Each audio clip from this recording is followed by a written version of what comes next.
We're going to begin tonight with a developing story out of Fairfield, Pennsylvania. What started this afternoon as a routine flu outbreak has turned into something far more concerning. The local hospital is now reporting they're overwhelmed with patients, and we're getting disturbing reports of violence inside the medical facility. Our field reporter Zoe Loomis has been on the ground in Fairfield all day, and she joins us now with the latest. Zoe? Bill, the situation here has changed dramatically in just the past few hours. I'm still outside Fairfield Medical Center, but I have to tell you, what we're seeing now is nothing like what I reported this afternoon. There are at least a dozen ambulances lined up outside the emergency room entrance. Some of them have been waiting for over an hour just to unload patients. Medical staff are wearing full protective equipment, masks, gowns, gloves, and they're moving with real urgency. The hospital administrator came out about 20 minutes ago and confirmed what we've been hearing from sources inside.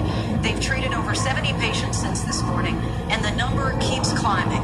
That's nearly triple what I reported earlier today. More concerning, hospital staff are describing these patients as, and I'm quoting here, extremely violent and difficult to restrain. Now, I spoke with several nurses who were leaving their shifts, and they didn't want to go on camera, but they told me things inside are, well, they used the word chaotic. One nurse said she's worked emergency medicine for 15 years and has never seen anything like this. Patients are attacking staff, trying to bite them, scratching, and it's taking multiple people to hold down a single patient. Local police have increased their presence here significantly. I'm counting at least 8 patrol cars in the parking lot, and officers are now stationed inside the hospital. Fairfield Police Chief issued a statement asking residents to avoid the downtown area unless absolutely necessary, and they're asking anyone experiencing flu symptoms to call the hospital before coming in. Zoe, have authorities said anything about what might be causing this level of aggression in these patients? That's the question everyone's asking, Bill, and honestly, we're not getting clear answers. The hospital administrator mentioned CETA has been contacted, and they're sending a team to Fairfield tonight. What I'm hearing from medical staff off the record is that this doesn't match any flu presentation they've seen before. The speed of onset is unusual, the severity of symptoms is unusual, and this violent behavior, it's happening in almost every patient, not just a few isolated cases. I tried to get more specifics from Dr. Shaw, the emergency department doctor I spoke with this afternoon, but she was pulled back inside before we could talk. A hospital spokesperson did say they're taking this very seriously. They're implementing what they called enhanced infection control measures, and they're requesting additional resources from the county. All right, Zoe, stay safe out there. Keep us updated as you learn more. Now, we've been trying to reach state health officials for comment, and just before we went on air, we received this statement from the Pennsylvania Department of Health. I'm going to read it to you. We are aware of the situation in Fairfield and are coordinating closely with local health officials and the Centers for Disease Control. While we are seeing an elevated number of influenza cases, we want to emphasize that flu season is upon us, and this is not unexpected. We are monitoring the situation and will provide updates as appropriate. Residents should take normal precautions, including frequent hand washing, covering coughs and sneezes, and staying home if feeling ill. Now, I have to say, that statement feels, well, it feels somewhat at odds with what we're seeing on the ground in Fairfield. 70 patients in one day, violent behavior, police presence at the hospital. This seems like more than routine flu season. We're going to continue following this story throughout the evening. We've put in requests for interviews with the CETA team that's en route to Fairfield, and we're hoping to have more information for you within the hour. If you're in the Fairfield area and experiencing any flu-like symptoms, please call the hospital before going in. They're asking people not to just show up at the emergency room. Coming up, we'll have more on this developing story, including what experts are saying about aggressive behavior in flu patients. Stay with us.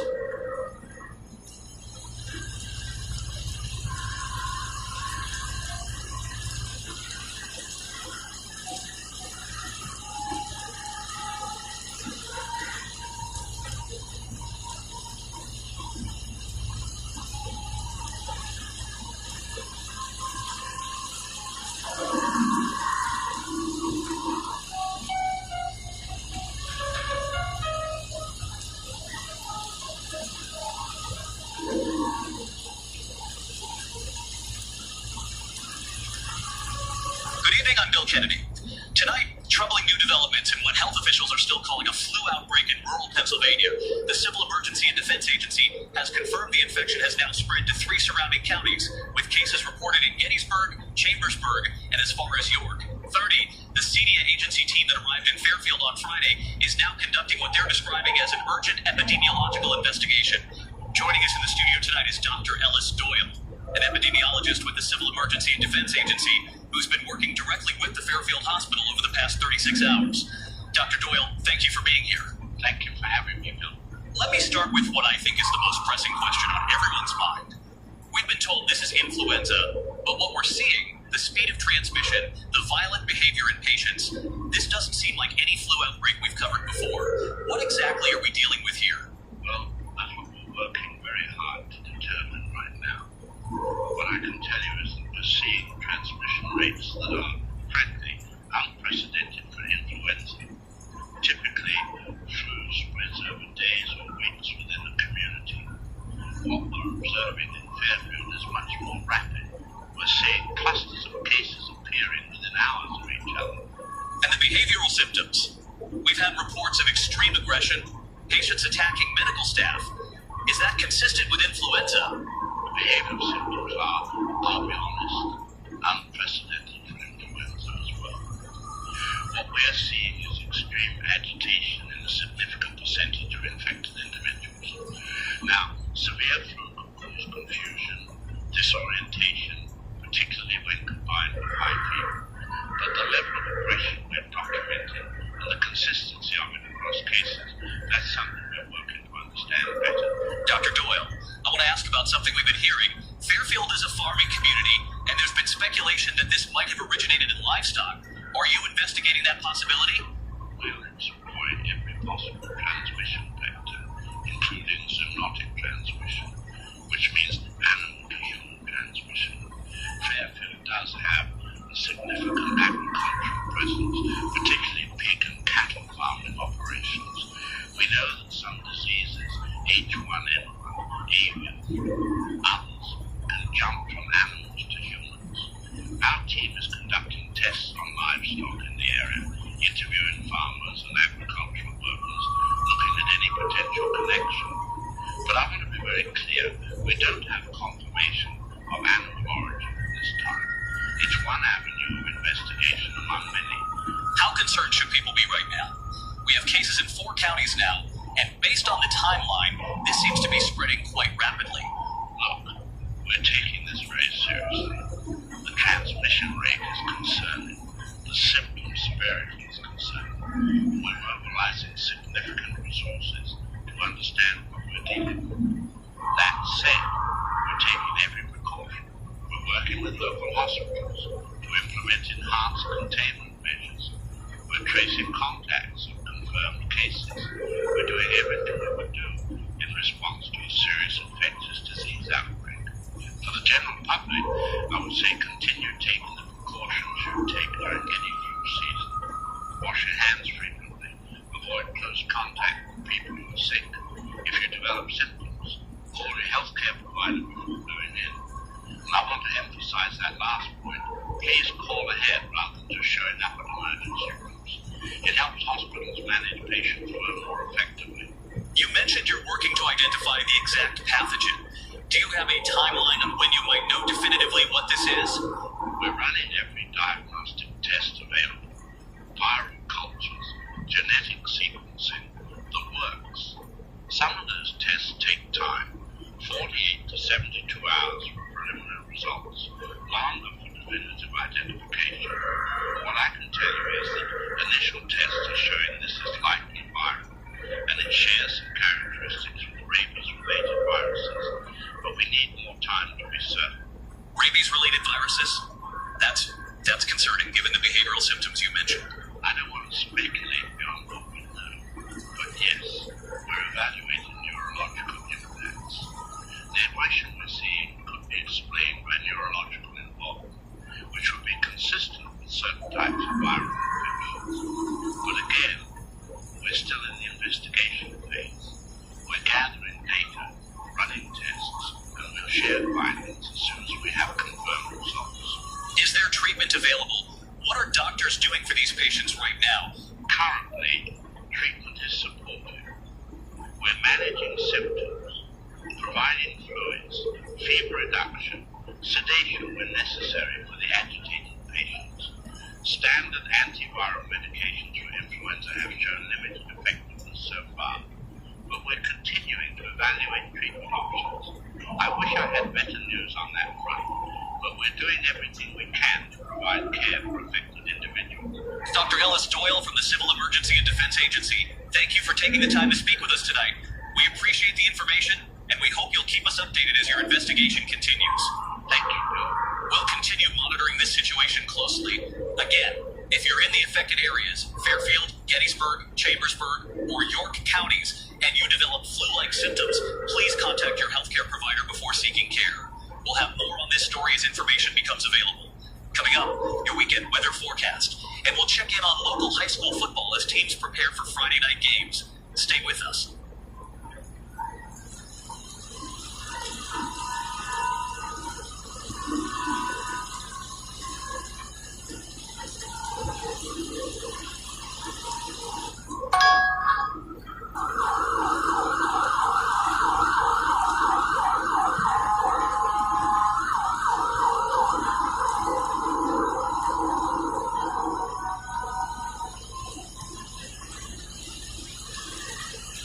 Brothers and sisters, I want to talk to you this morning about plagues.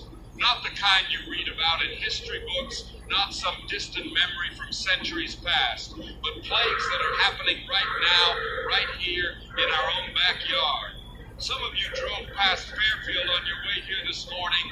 Some of you have family there, friends there, people you care about, and you're scared. I can see it in your eyes. I can feel it in this room. You're wondering if God has turned his face from us.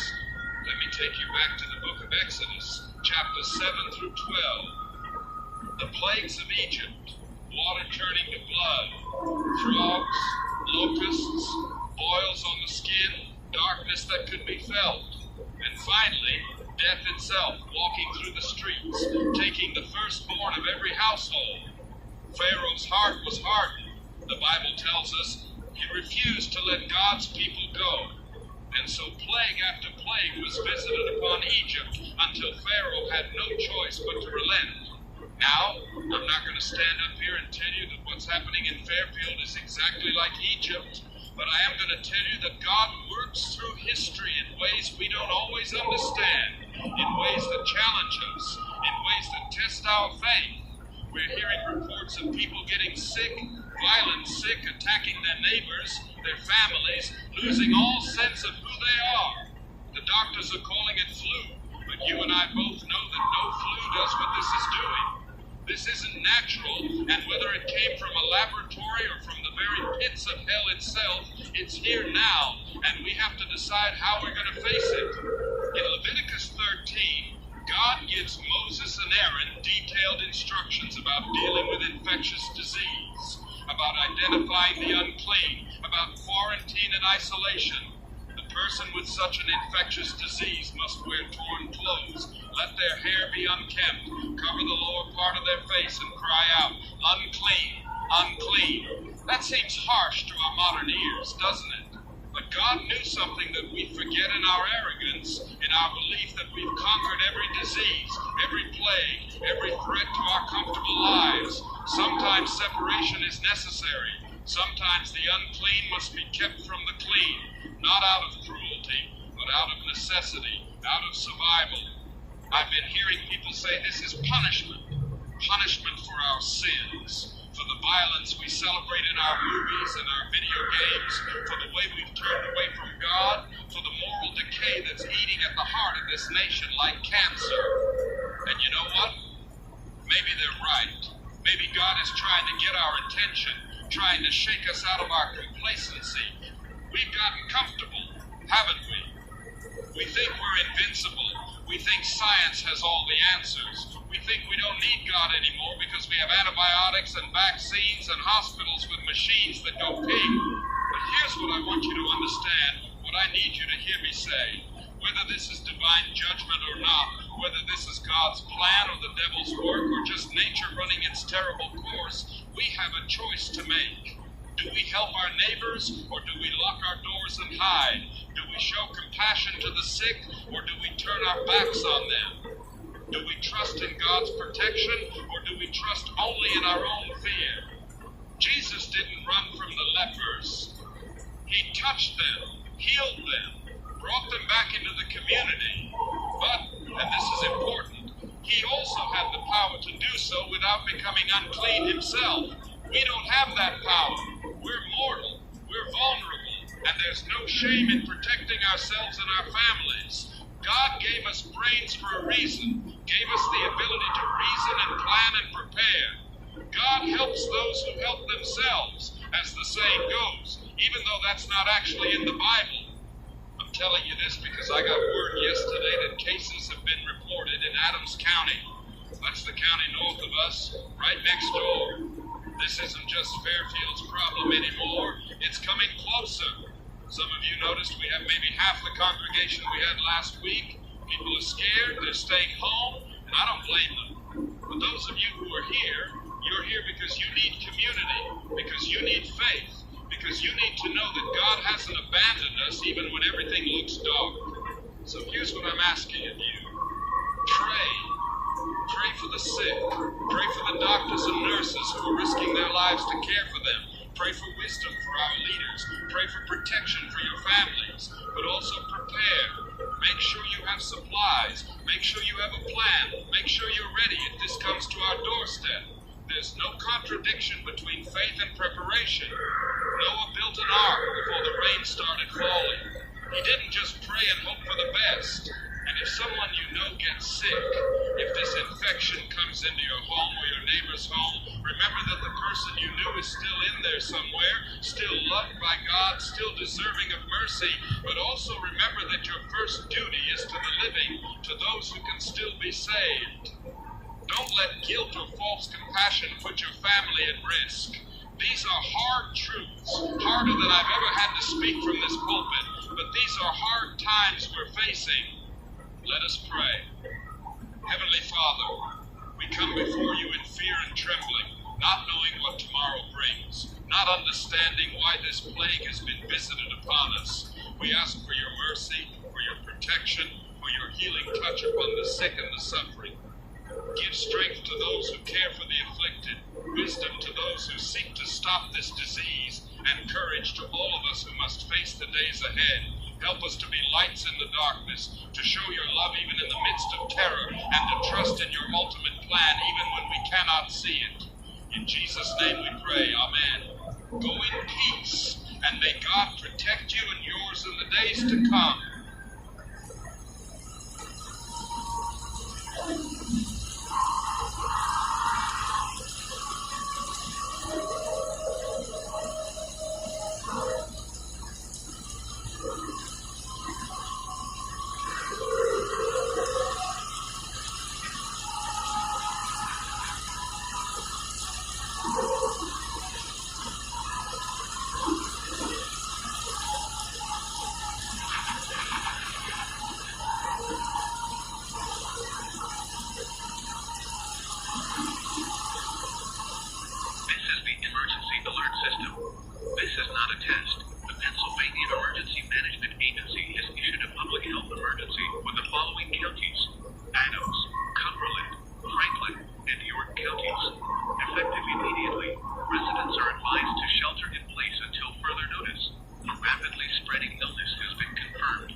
Good evening,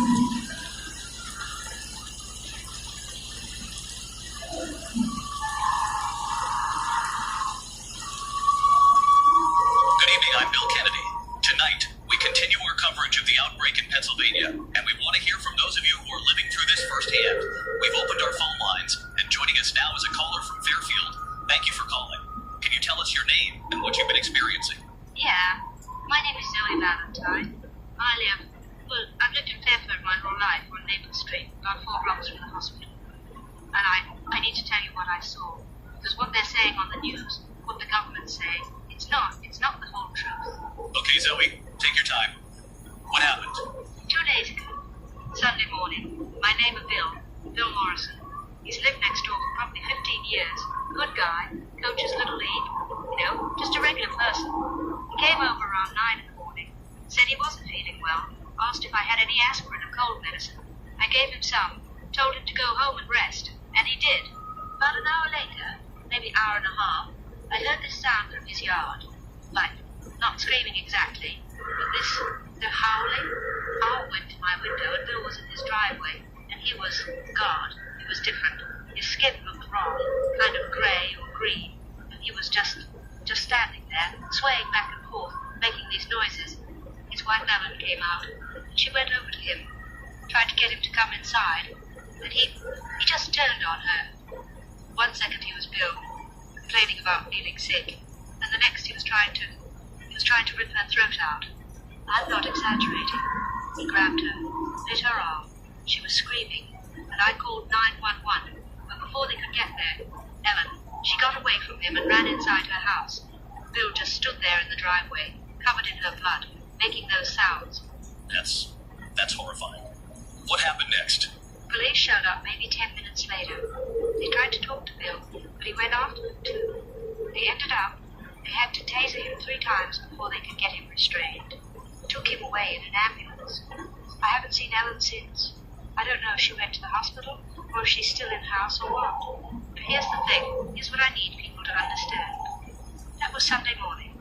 By Sunday night, I was hearing the same sounds from 3 other houses on my street. By Monday, it was more. I've been barricaded in my house for 2 days now. I look out my window and I see people. Infected people, I guess, walking around. They're not sick people. They're not people with the flu. They're something else. They move in groups, and they're drawn to sounds. The car alarm went off down the street yesterday. Within minutes, there were dozens of them heading toward it. They broke the windows, ripped the doors off, tore that car apart. This isn't flu. This is something else entirely. Zoe, I appreciate you calling in. These are very disturbing accounts. Have you been able to reach any authorities? Are emergency services still operating in Fairfield? I called 911 again yesterday, and the dispatcher said they were overwhelmed, said to stay inside and lock the doors. That's it. No help coming, no rescue, just stay inside. The power's still on. I still have water, but I don't know for how long. I've got maybe 3 days of food left. I don't know what I'm supposed to do after that. We're going to connect you with our producers after this call, see if we can help coordinate some assistance for you. Thank you for calling, Zoe. Please stay safe. I want to bring in Dr. Ellis Doyle, who's been working with the Civil Emergency and Defense Agency in Fairfield. Dr. Doyle is joining us by phone tonight. Doctor, you just heard that account from Zoe Valentine. How do you respond to what she's describing? Well, first, my heart goes out to Mr. Valentine and everyone in Fairfield dealing with the situation. It's terrifying, and I don't want to minimize what people are experiencing. What I can tell you is that we're seeing a range of symptom severity in infected individuals. Some patients have mild symptoms, others have much more severe presentation. The aggressive behavior that Mr. Valentine described is consistent with what we're documenting, though I want to be careful of that characterization. These are sick people experiencing neurological effects of infection. The rapid onset he described, going from mild symptoms to severe symptoms in under 2 hours, that's also consistent with what we're observing. It's part of what makes this so challenging to contain. But Dr. Doyle, he's describing people who appear to have completely lost their humanity. He's describing attack behavior, not just confusion or agitation. How do you explain that? We're still evaluating the neurological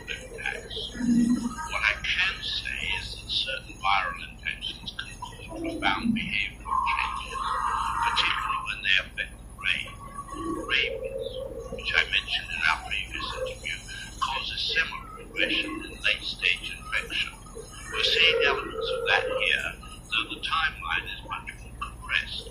I want to emphasize that we're doing everything we can to understand this pathogen and develop treatment options. Local authorities are working to maintain order, provide support to affected residents, and establish safe zones for those who need to evacuate. If anyone is in Fairfield or the surrounding areas and needs assistance, please contact emergency services or follow evacuation guidance from local officials. Dr. Ellis Doyle, thank you for your time. We'll continue to follow this story. If you're in the affected areas, please follow all guidance from local authorities. Stay inside, lock your doors, and if you need help, keep trying to reach emergency services. We'll be right back.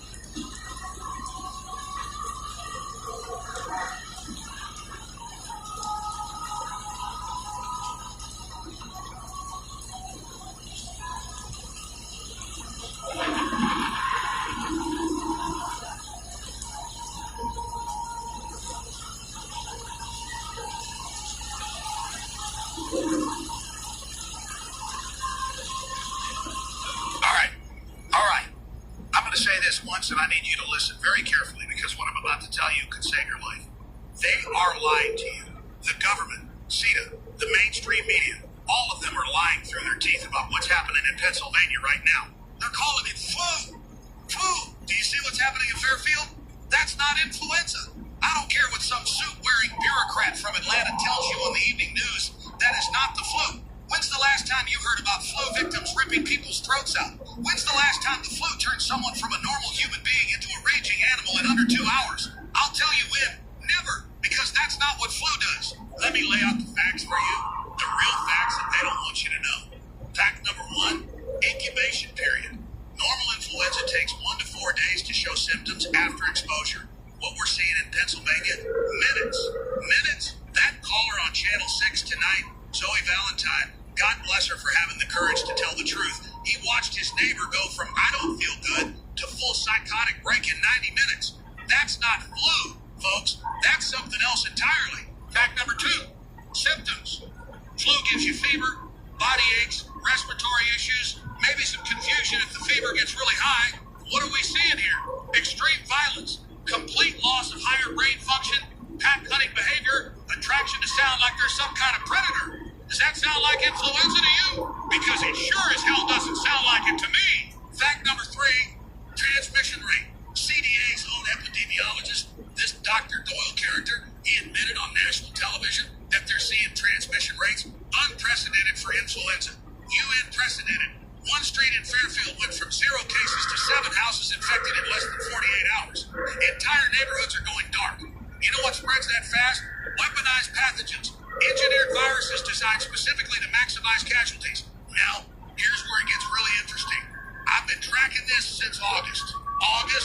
People, while you were watching the Kardashians and checking your Facebook, I was monitoring reports from rural Pennsylvania. Violent incidents in farming communities. Bizarre behavior. People attacking each other with no provocation. Rabies-like symptoms. The local papers called it. But nobody connected the dots. Nobody asked why there were suddenly so many rabies cases in one small geographic area. Nobody asked where it was coming from. And now they're floating this theory about livestock origin. Oh, maybe it jumped from pigs or cattle. Convenient, isn't it? Blame the animals, blame nature. Don't look at the bioweapons research facilities. Don't look at the gain-of-function research programs. Don't look at the Department of Defense contracts for weaponized pathogens. Let me tell you something about bioweapon research. Fort Detrick, Maryland, Plum Island, New York. These places exist, folks. They're real. And what do they do there? They take naturally occurring pathogens and they make them worse. They make them spread faster, hit harder, kill more efficiently. They call it defensive research. But you know what defensive research looks like? It looks exactly like offensive research. You can't develop defenses without creating the weapon first. So here's my theory. And I want you to think about this. What if this wasn't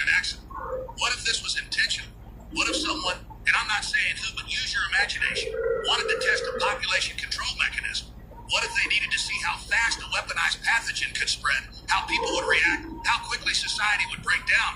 We're better to test it than rural Pennsylvania. Small population, isolated, easy to contain if it gets out of hand, easy to write off as unfortunate outbreak if it works. And look at the government response. It's textbook. First, denial. It's just flu. Don't panic. Then, controlled information release. Okay, maybe it's serious, but we've got it under control. Then, martial law, because that's where this is heading. Mark my words.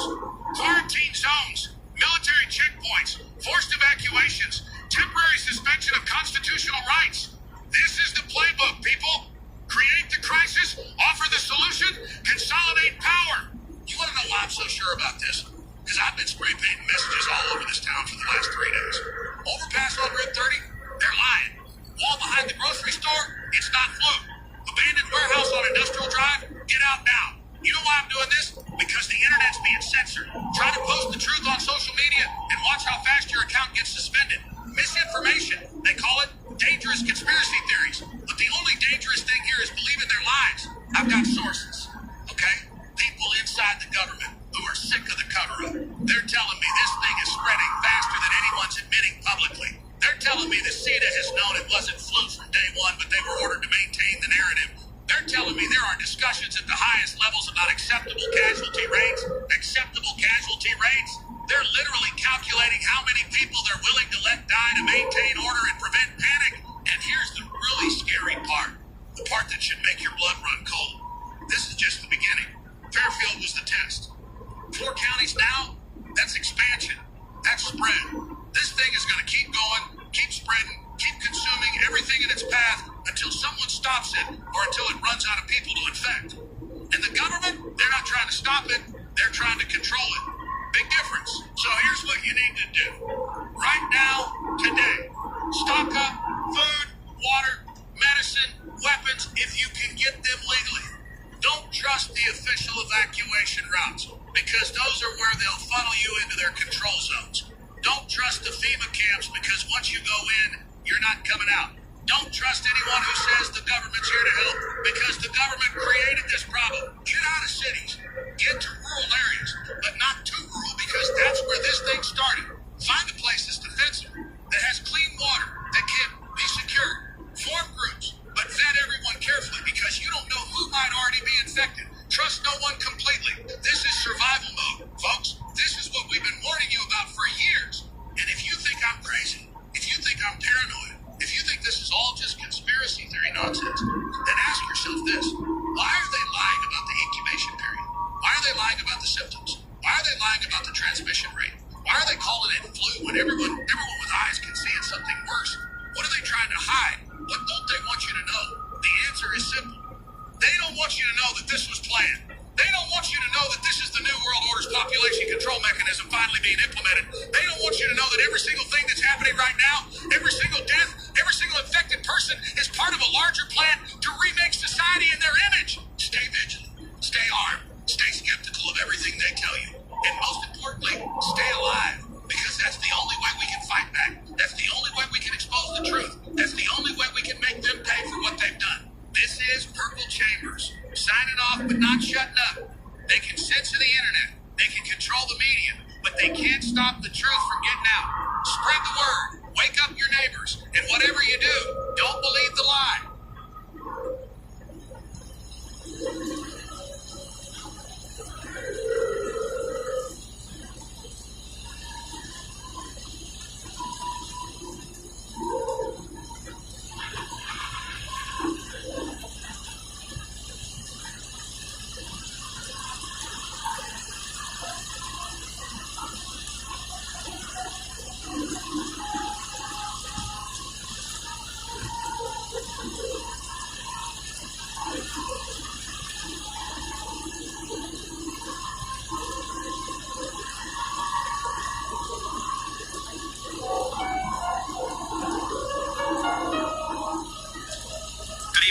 Kennedy.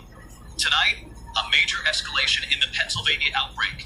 The governor has ordered the deployment of the National Guard to establish what officials are calling containment perimeters around affected areas. Mandatory evacuation orders are now in effect for 5 counties, and military checkpoints have been set up on all major highways leading out of the region. Our field reporter Zoe Loomis is live at one of these checkpoints. Zoe. Bill, I'm at the intersection of Route 30 and the Pennsylvania Turnpike, about 20 miles west of the Fairfield quarantine zone.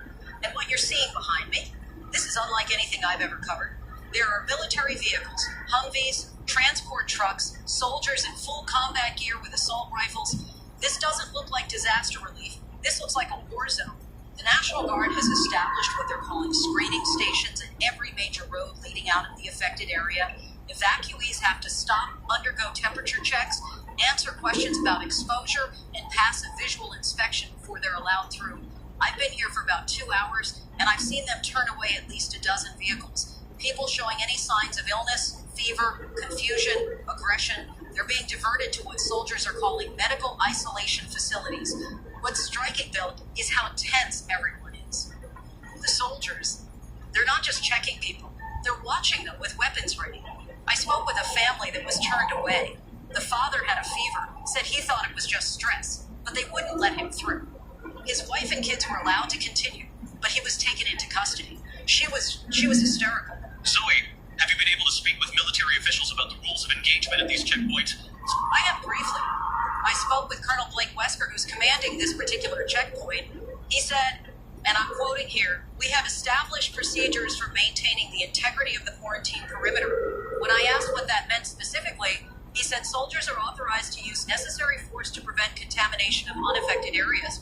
Bill, I pressed him on what necessary force means, and he wouldn't elaborate, but I can tell you what I'm seeing. These soldiers have live ammunition. They're positioned with clear firing lines on the road. And when anyone approaches the checkpoint showing signs of aggression or trying to bypass the screening, multiple soldiers train their weapons on that vehicle. That's extraordinary. We actually have Colonel Wesker joining us now via satellite. Colonel, thank you for taking the time to speak with us. Thank you for having me, Bill. Colonel, can you explain to our viewers what the National Guard's mission is here? What exactly is the containment objective?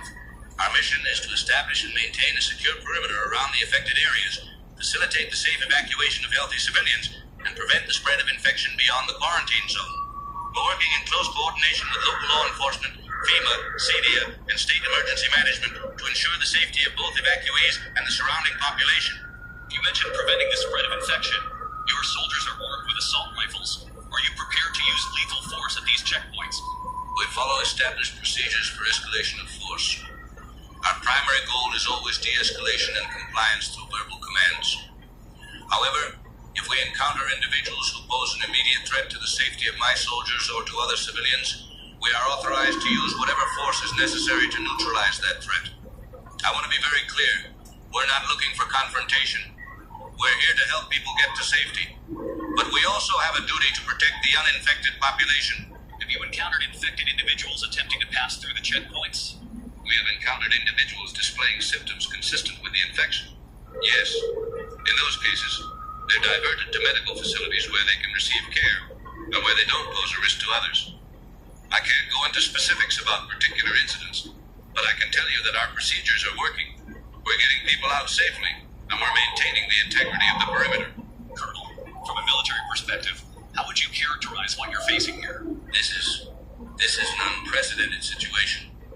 We train for natural disasters, civil unrest, terrorist attacks, but this is something different. What I can tell you is that every guardsman and guardswoman under my command is professional, dedicated, and committed to the mission. We're following our procedures, we're doing our job, and we're going to see this through. Colonel Blake Wesker, thank you for your service and for speaking with us tonight.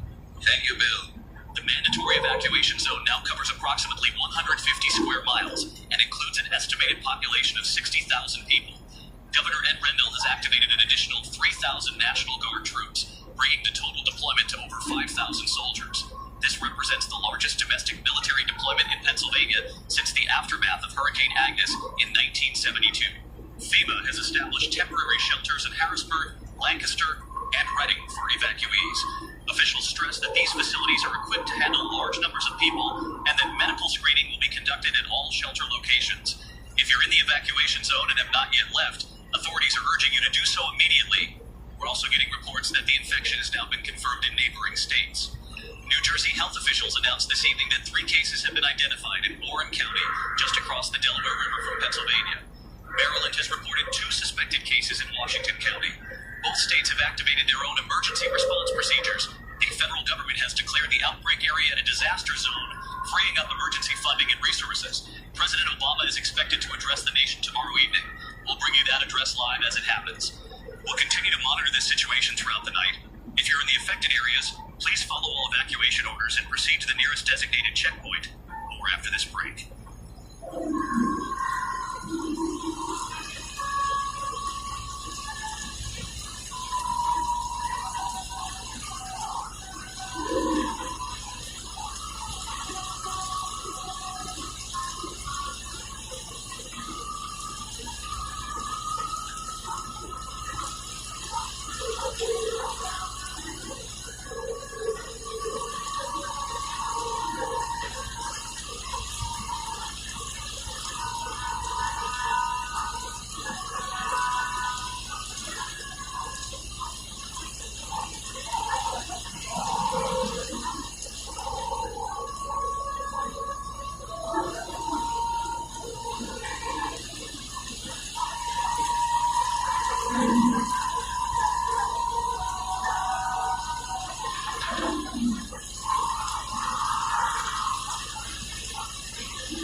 Alright, so we're recording.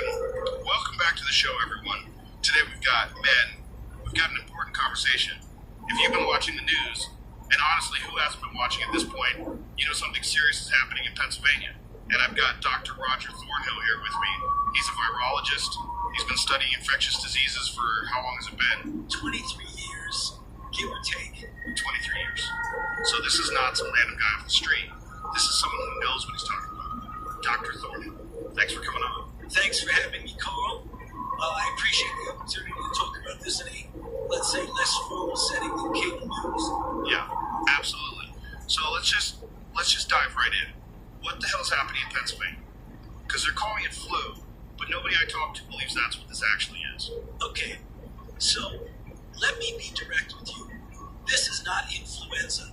I don't know why they're maintaining that narrative publicly, whether it's to prevent panic or because they genuinely don't know what else to call it yet.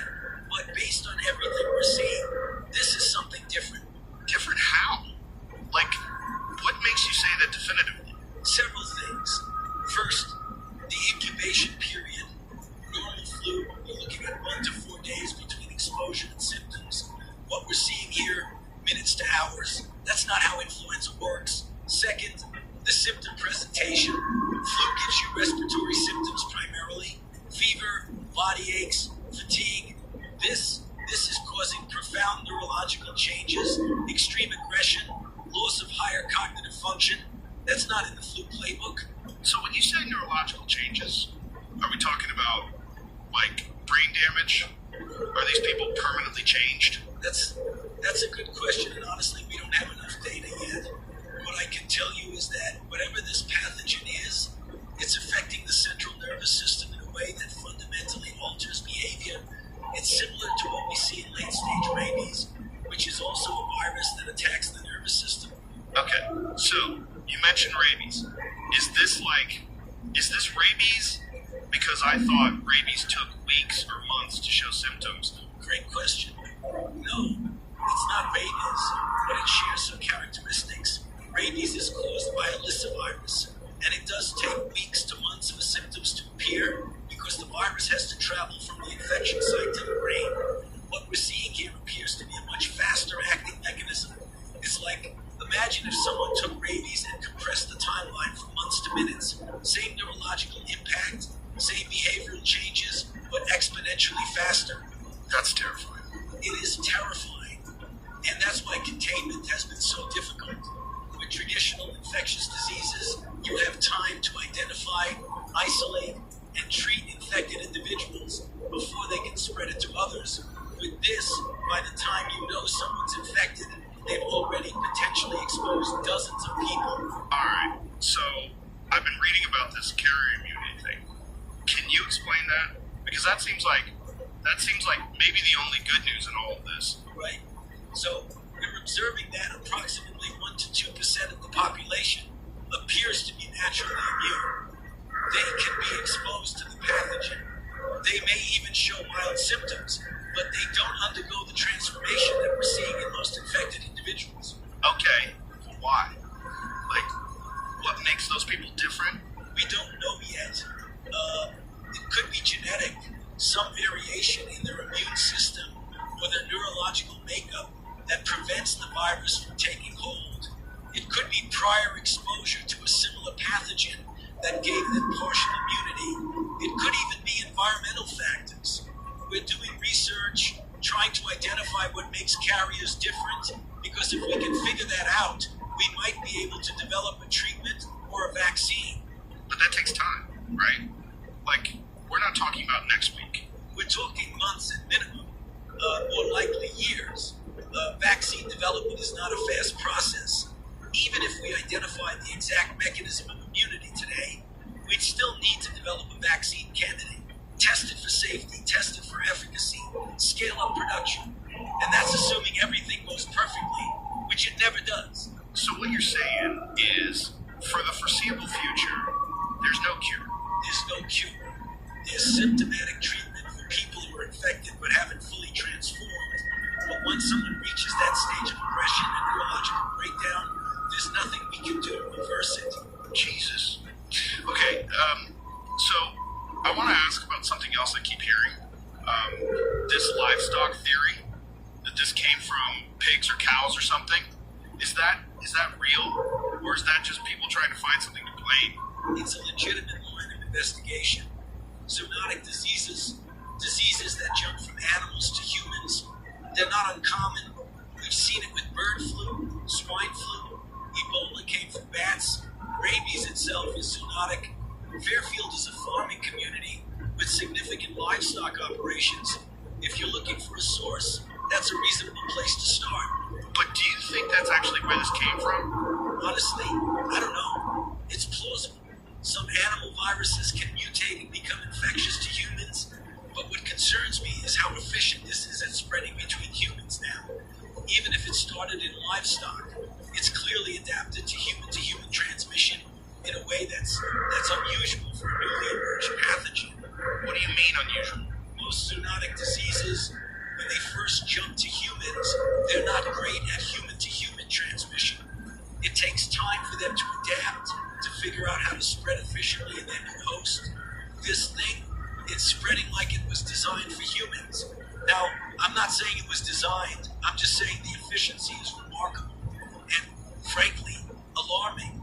Okay, so you mentioned containment being difficult. Like, we've got the National Guard setting up checkpoints, quarantine zones, all this stuff. Is that going to work?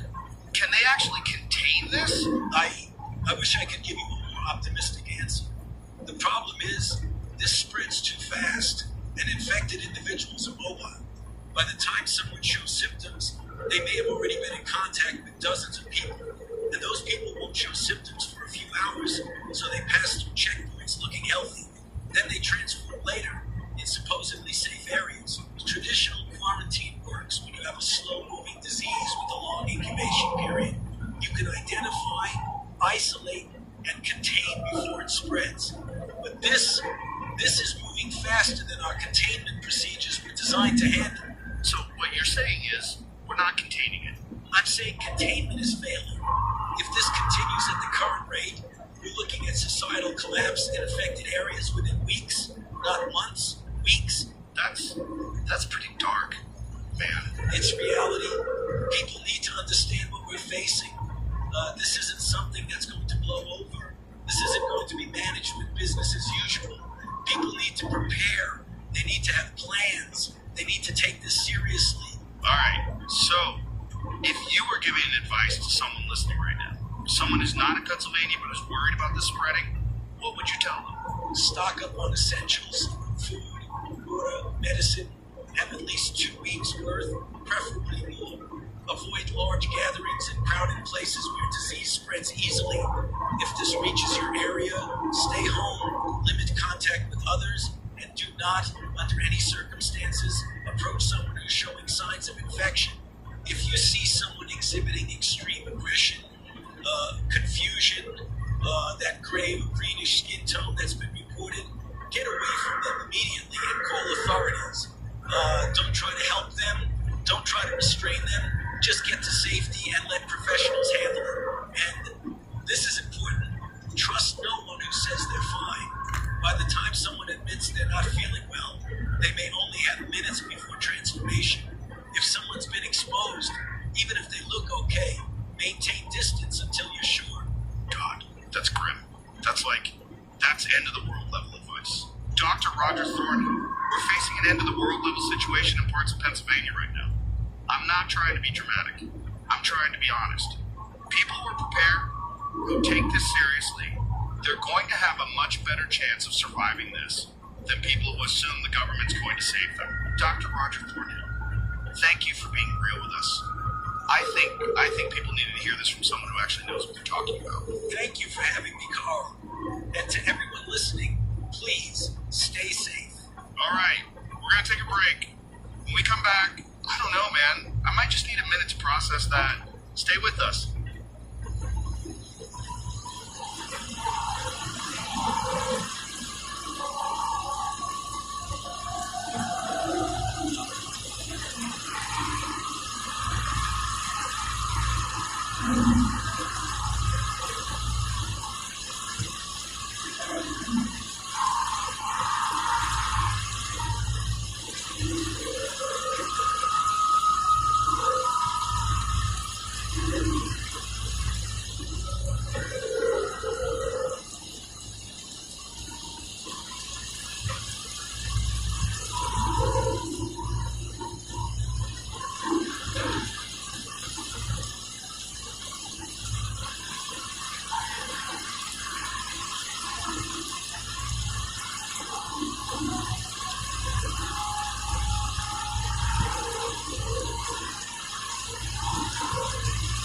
I'm Bill Kennedy. Pennsylvania Governor Ed Rendell has declared a state of emergency affecting 8 counties, the largest emergency declaration in the state's history. The declaration gives the governor sweeping powers to mobilize resources, restrict movement, and coordinate with federal agencies. Tonight we're joined by Francis Redfield, a coordinator with the Federal Emergency Management Agency, who's been working on the ground in Pennsylvania. Mr. Redfield, thank you for joining us. Thank you for having me, Bill. Let me start by asking about these FEMA evacuation centers that have been set up. How many people are you currently sheltering? We've established 5 major evacuation centers across central Pennsylvania, with capacity for approximately 15,000 individuals. As of this afternoon, we're sheltering just over 9,000 evacuees. We're working around the clock to ensure these facilities have adequate supplies, medical support, and security. Security. Can you elaborate on that? What kind of security measures are in place at these centers? Standard security measures for emergency shelters. We have local law enforcement presence, National Guard support, and we're conducting health screenings for all incoming evacuees. Our priority is maintaining a safe environment for the families who've been displaced by this health emergency. I want to show our viewers some footage that's been circulating on social media. This was reportedly taken yesterday at a checkpoint outside the quarantine zone. I have to warn you, some viewers may find this disturbing. Mr. Redfield, this video appears to show someone attacking National Guard soldiers at a checkpoint. The person appears to have been shot multiple times. Can you comment on this? I'm not familiar with that specific incident. What I can tell you is that our personnel, both civilian and military, are following established procedures for managing individuals experiencing acute symptoms. The safety of our responders and the unaffected population is paramount. But, Mr. Redfield, the video shows what appears to be someone being killed. Are soldiers authorized to use lethal force against American citizens? I want to be very careful with language here. We're not talking about citizens in a traditional sense. We're talking about individuals experiencing severe neurological symptoms that cause them to pose an immediate threat to others. Our first response is always de-escalation. But when someone is actively attacking personnel or other civilians, appropriate force may be necessary. With respect, that sounds like you're saying infected people are no longer considered citizens with rights. That's not what I'm saying at all. What I'm saying is that we're in an unprecedented situation. We're dealing with individuals who, due to this infection, are exhibiting extreme violence. We have to balance their rights with the safety of everyone else.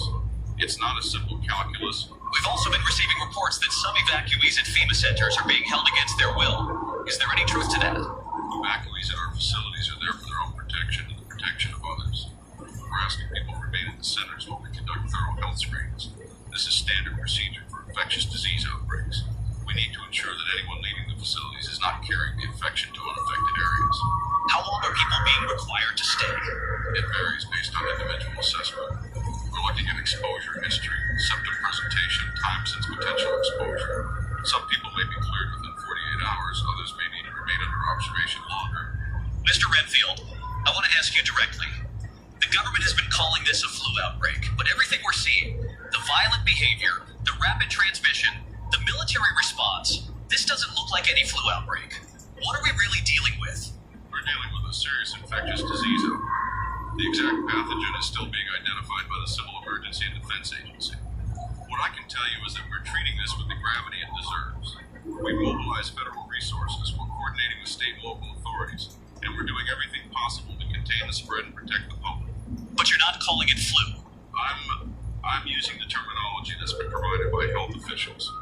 The important thing is not what we call it, but how we respond to it. And I can assure you, the federal government is taking this extremely seriously. We're seeing reports now that cases have been confirmed in New Jersey, Maryland, Delaware, and possibly New York. How do you contain something that's spreading across state lines? We work with governors in all affected states to coordinate response efforts. The situation is, it's evolving rapidly. We're adapting our strategies as we learn more. What I want to emphasize to your viewers is that following official guidance is critical. If you're told to evacuate, evacuate. If you're told to shelter in place, shelter in place. Don't try to make your own decisions based on rumors or unverified information on social media. Speaking of social media, there are numerous videos and eyewitness accounts being posted that seem to contradict official statements. People are saying this infection causes rapid transformation, violent behavior, and it's spreading much faster than authorities are admitting. How do you respond to that? Social media is not a reliable source of information during emergencies. People are scared, they're posting things without context, videos that may be from different incidents or different time periods. We're asking the public not to spread unverified footage that may cause unnecessary panic. Trust official sources. Trust your local emergency management. Trust FEMA and CETA. But Mr. Redfield, when official sources are saying it's flu and everyone on the ground is saying it's something worse, who should people believe? They should believe the experts who are actually studying this pathogen, who have access to laboratory data, who understand infectious disease, and understand there's fear and confusion. That's natural in any emergency. But spreading misinformation doesn't help anyone. It makes our job harder and puts more people at risk.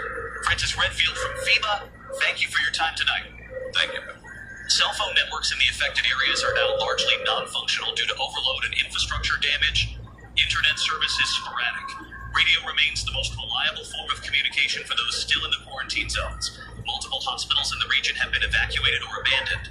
The extent of casualties is still unknown. We'll continue monitoring this situation. If you have family or friends in the affected areas and have lost contact, FEMA has established a hotline for information on evacuees and shelter locations. That number is 1-800-555-FEMA. More after this break.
Residents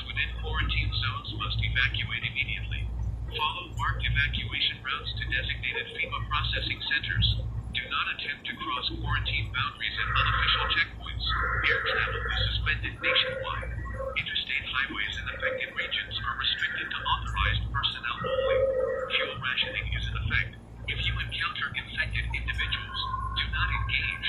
Leave the area immediately. Infected persons exhibit extreme aggression and are attracted to loud sounds. Remain quiet. Secure your location. Wait for military assistance. All residents outside quarantine zones should stockpile water, non-perishable food, and medical supplies for a minimum of 14 days. Further restrictions may be implemented without notice. This has been a message from the Federal Emergency Management Agency. Comply with all military and law enforcement directives. Your safety depends on it.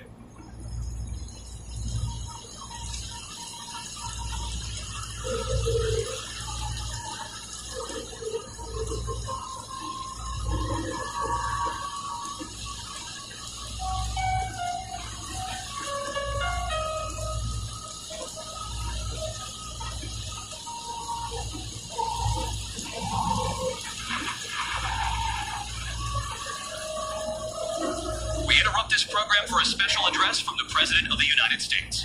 My fellow Americans, good evening. Look, I'm not going to sugarcoat this.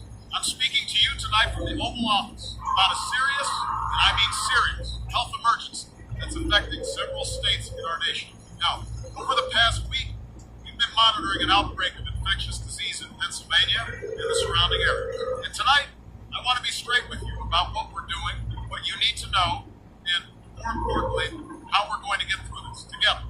Let me be clear. Let me be absolutely clear about what we're facing here. This is, without question, unprecedented health crisis. We're dealing with a pathogen that spreads rapidly, causes severe symptoms, and quite frankly, as our best scientists in the Civil Emergency and Defense Agency and the National Institutes of Health, working around the clock, pulling all-nighters, trying to identify exactly what this is and how to treat it. Now, what I can tell you, and I want to be very clear about this, is that this is serious. It requires a coordinated federal response.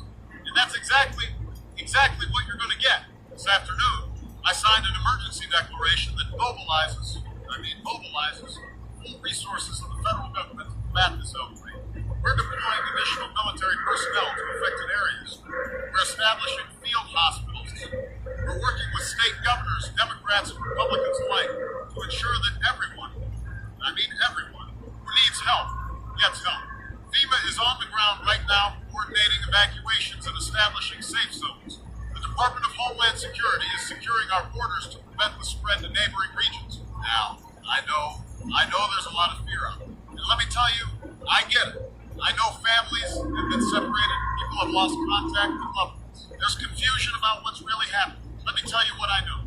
Our military, our first responders, our healthcare workers, these brave men and women are out there right now, as we speak, doing everything, and I mean everything, humanly possible to protect American lives. They're risking their own safety, their own lives, to help others. And I have complete confidence in their ability to handle this situation. We've activated martial law in the affected counties. Now, I want to be straight with you. I want to be absolutely straight with you about what that means. It means military authority supersedes civilian authority in those areas. It means mandatory evacuations, mandatory quarantines, and yes, restrictions on your movement. Look, I don't make these decisions lightly. These aren't easy calls. When American lives are at stake, when your lives are at stake, we do what we have to do, what we must do to keep people safe. For those of you in the affected areas, I need you to follow the instructions of local authorities and military personnel. If you're told to evacuate, go to the designated evacuation points. Don't. I can't stress this enough. Don't try to leave through unofficial routes. Don't try to avoid checkpoints, screening procedures. They're there to protect you and everyone else. If you're told to shelter in place, stay indoors, lock your doors, and wait for further instructions. I know it's hard, but that's what we need you to do. For Americans in unaffected areas, I need you, I'm asking you, stay calm and stay informed. Follow the guidance from your local health departments. Stock up on basic supplies. Please, don't panic buy. Look out for your neighbors, especially elderly folks and people with health conditions. And here's the thing, listen to official sources of information, not rumors on the internet, not some blog, not some conspiracy theorist on YouTube. Now, I want to address something directly, something I've been seeing, I've seen some of the videos circulating online. I've heard the conspiracy theories. Let me be clear. Let me be absolutely clear. There is no cover-up here. We're being as transparent as we can be while still maintaining order and public safety. Yes, this situation is evolving, and it's evolving rapidly. Yes, we're learning new information every single day, but we're sharing what we know as soon as we know it. That's our commitment to you. Look, some people, they're comparing this to things they've seen in movies. 28 days later, Dawn of the Dead, Resident Evil, I get it. They're talking about zombie outbreaks or apocalypse scenarios. I understand why those comparisons are being made. Let me tell you something. This is not a video game. This isn't Call of Duty. This isn't Resident Evil where you can just respawn at a checkpoint. This is real life. And in real life, we have established procedures. We have the finest emergency response system in the world. The absolute finest. We've dealt with pandemics before. We've dealt with natural disasters. We've dealt with terrorist attacks. And we've always come through stronger on the other side. The kind of coordination we need right now, it's like Avengers level coordination between all our agencies. Right? Everyone working together, CDF, Department of Defense, Homeland Security, everyone doing their part, everyone bringing their unique skills to the table, because that's what it takes to win this fight. That's exactly what we're doing. Now, I'm also working with leaders of other nations to ensure this doesn't spread beyond our borders. Some countries, they've already restricted travel from the United States. I understand their concerns. Look, we're doing the same thing internally, restricting movement from affected areas. This is about containment, smart containment, not about fear or prejudice. This is about science and public health. To the families who lost loved ones, to those who don't know where their family members are right now, to everyone who's scared, who's worried, who doesn't know what tomorrow brings, I want you to know, I need you to know, that you're not alone in this. We are all of us, in this together. Americans have faced enormous challenges throughout our history. We've faced depression, world wars, terrorism, and we've never backed down. We've never given up. And we're not going to start now. I want to be honest with you about something, because you deserve honesty. The situation in Pennsylvania, the surrounding areas, it's severe. We've had casualties. We've had losses, real losses, American lives lost. And I won't lie to you, it's going to get harder before it gets better. But here's what I know. I have faith, deep faith in the American people. I have faith in our scientists, our military, our first responders, the best in the world. We will contain this outbreak. We will protect our citizens. We will prevail. God bless you. God bless your families. God bless the United States of America. That was President Barack Obama speaking from the Oval Office. Again, the president has declared a national emergency and activated martial law in affected counties. We'll have analysis of the president's remarks coming up.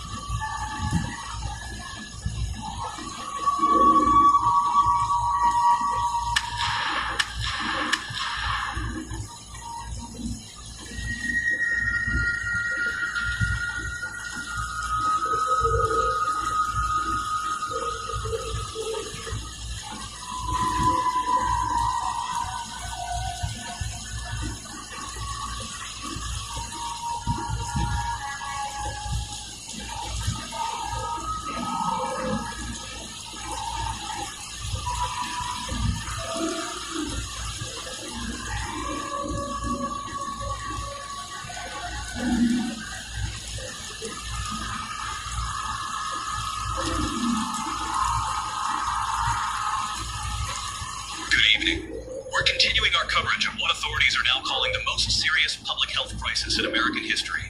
Tonight, the city of Philadelphia is under complete quarantine. Military forces have established what they're calling a hard perimeter around the entire metropolitan area, and we're getting reports that are, frankly, difficult to process. Our correspondent Zoe Loomis has been reporting from just outside the quarantine line all day. Zoe, what can you tell us?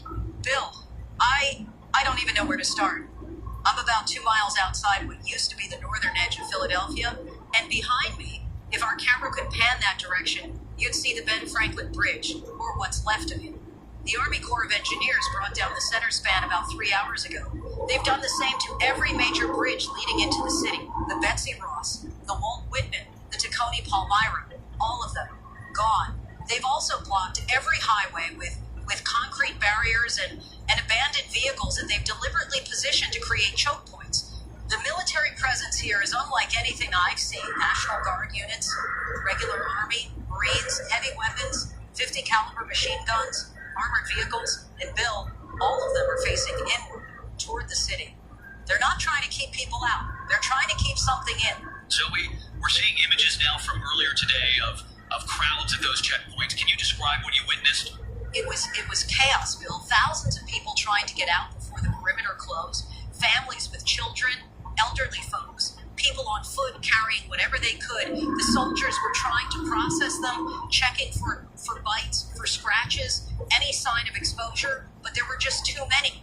I spoke with several evacuees before they were moved to processing centers. One woman, she'd been trying to leave for 2 days. She said the infection is spreading block by block through the city, that people are transforming in minutes, not hours. She watched her neighbor, a man she'd known for 15 years, turn into one of those things right in front of her, said he was complaining about feeling sick, and then 30 seconds later he was trying to break down her door. We're also receiving reports that some people are still trapped inside the quarantine zone. We have someone on the line now who's been trying to reach us. Ma'am, can you hear me? Yes. Yes, I can hear you. This is I called before from Fairfield. I'm in Philadelphia now. You were in Fairfield when the outbreak started there. How did you end up in Philadelphia? I tried to evacuate. We all did. 3 days ago. Got as far as the city before the roads became impassable. Cars everywhere. Accidents. People abandoning vehicles and running on foot. We thought we could hole up in an apartment building until it cleared. It didn't clear. There are 7 of us here now. It was 9 this morning. We're on the 4th floor of a building on Market Street. Boarded up the stairwell. Pushed furniture against the door. We can hear them down there. Dozens of them. Maybe more. Sometimes they're quiet. Just standing around. Other times they start screaming. All at once like they're communicating or something. Are you running low on supplies? We've got maybe 2 days of food left. Water's not an issue yet because the building still has pressure, but I don't know how long that'll last. We've been rationing everything. The worst part is the nights we can hear screaming from other buildings, people calling for help, and we can't. We can't do anything. If we go out there, if we make noise, they come. Last night I watched from the window. There were hundreds of them in the street below, just milling around, waiting. And a car alarm went off about 3 blocks away. Every single one of them. They all turned at once and started running toward the sound, sprinting. Like Olympic athletes. They were out of sight in less than a minute. We heard gunfire after that. Lasted maybe 30 seconds. Then nothing. Is there any help coming? Any military presence inside the zone? We saw helicopters yesterday. Military ones. They were flying over, but they weren't landing. One of them had a loudspeaker, telling people to stay inside. That help was coming. But I don't think it is, Bill. I think they've written off everyone inside this perimeter. We're gonna try to get your location to authorities. Stay on the line if you can. Zoe Loomis, you're still outside the perimeter. What's the military saying about rescue operations inside the zone? Officially, they're saying they're evaluating options. Unofficially, I spoke with a National Guard lieutenant who told me his unit took 50% casualties trying to extract civilians from a school near the city center yesterday. He said, and I'm quoting here, "There's no safe way in and there's no safe way out. The rules of engagement have changed too. Soldiers are authorized to fire on anyone exhibiting symptoms." And Bill, the definition of symptoms is pretty broad now. Anyone who's erratic, anyone who won't comply with orders, anyone who approaches the perimeter from inside the zone, they're not taking chances. I watched them turn away a family about an hour ago. Mother, father, 2 kids. The father had a bandage on his arm, said he cut it on broken glass. The medical screener wouldn't even look at it, just ordered them back. The father started arguing, said his kids needed help, and 4 soldiers moved in with weapons raised.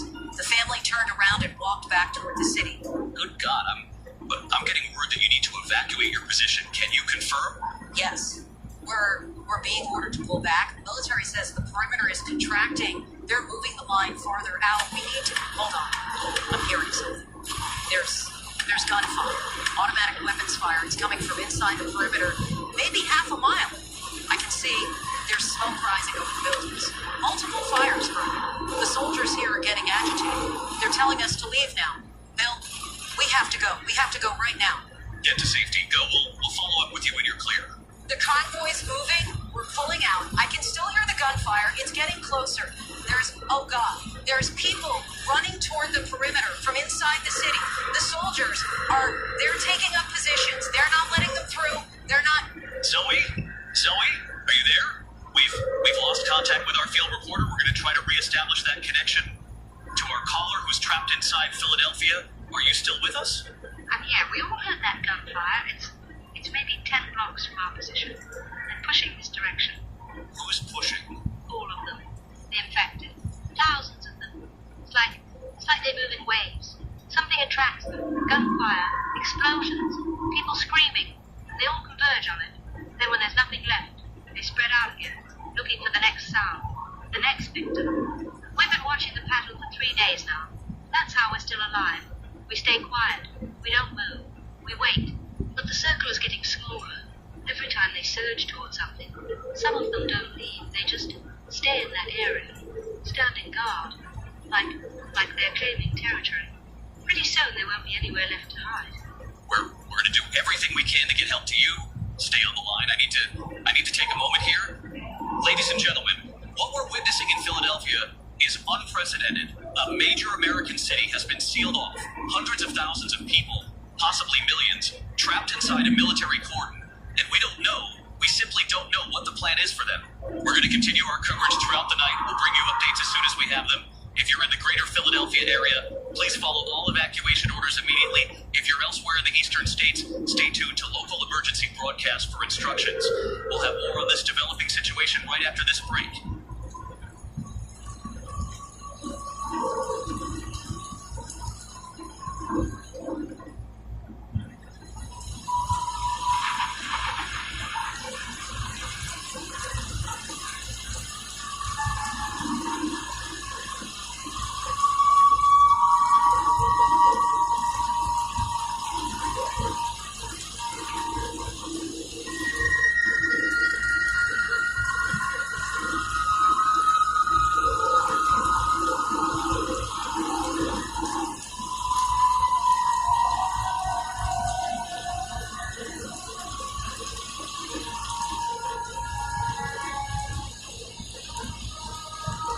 This is K9 Mike Bravo calling K7 Charlie Romeo. Charlie Romeo. Do you copy? Over. K9 Mike Bravo. This is Charlie Romeo. I copy you loud and clear. Go ahead. Over. Charlie Romeo? I'm trying to get my family out of the Westwood neighborhood. We attempted Route 30 about an hour ago, but it's completely blocked. Burned out vehicles, maybe 20 of them, and I saw some of those things wandering around the wreckage. Had to turn back. Can you advise on alternate routes? Over. Copy that, Mike Bravo. Let me check my map. Okay. I'm marking Route 30 as a no-go. Try the back roads. County Line Road should still be clear. That'll take you north around the worst of it. Be advised, though. I'm hearing from other operators that infected are moving into the rural areas now. They're spreading out from the cities. Over. Understood. I'm running low on fuel. We've got maybe a quarter tank left. Is there anywhere safe to stop? Anywhere that might have gas? Over. There's a truck stop at the intersection of County Line and Old Mill Road. Last I heard it was still operational, but that was yesterday morning. No guarantees. Mike Bravo, I have to warn you, that area might be compromised. I lost contact with an operator near there about 6 hours ago. He just stopped transmitting mid-sentence. Over. Charlie Romeo, I don't have a choice. We can't make it to the FEMA camp without fuel. It's me, my wife, and 2 kids, ages 7 and 9. We've been holed up in our house for 4 days, but they found us last night. Started pounding on the doors, breaking windows. We barely got out. Over. I understand. I've got family too. Or, I had family. Lost contact with my brother 2 days ago. He was in Baltimore with a quarantine widow. Listen to me, Mike Bravo. When you're on the move, keep your engine noise down as much as you can. These things are attracted to sound. Avoid the highways where sound carries. Stick to residential streets if possible. And if you see a horde, do not try to drive through it. Find another way. Over. Roger that. We had a close call this morning. We were driving through a suburban area, completely quiet, and then a car alarm went off about 2 blocks away. Within 30 seconds there must have been hundreds of them. They came running from everywhere, all converging on that sound. We killed the engine and just sat there frozen while they ran past us. Charlie Romeo. I've never been so scared in my life. Over, but You did the right thing. They respond to sound and movement. If you stay still and quiet, sometimes they'll pass right by. I've been coordinating with other operators across the region. We're all sharing information, marking safe routes, warning about danger zones. The FEMA camp at the old fairgrounds, that might still be operational. It was secure as of yesterday. Military checkpoint at the Route 12 bridge was also holding. But Mike Bravo, things are changing fast. What's secure one day is overrun the next. Over. what about you, Charlie Romeo? Where are you transmitting from? Are you safe? Over. I'm about 40 miles north of your position. Got lucky, I guess. My neighborhood hasn't been hit yet, but I can see the glow from fires to the south. At night it looks like the whole horizon is burning. I'm staying put for now, keeping this radio station active, trying to help folks like you navigate out. Somebody's got to maintain the network. Oh, You're doing good work. Charlie Romeo. If we don't make it, stop. You're going to make it. You've got kids counting on you. And you've got intel now. Take County Line Road. Move fast but quiet. Avoid major intersections. Keep your family low in the vehicle. And Mike Bravo, trust your instincts. If something feels wrong, it probably is. Don't second guess yourself. Over. thank you. I mean that. We're gonna try for the truck stop now while we still have some daylight left, and we check in with you in, say, 2 hours. Over. Absolutely. I'll be monitoring this frequency. 2 hours. And Mike Bravo, good luck. Keep your family close. Stay quiet. And keep moving. You hear me? Keep moving. Over. Roger that, Charlie Romeo. We're moving out now. K9 Mike Bravo. Out. K7 Charlie Romeo out. Stay safe out there.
Good evening.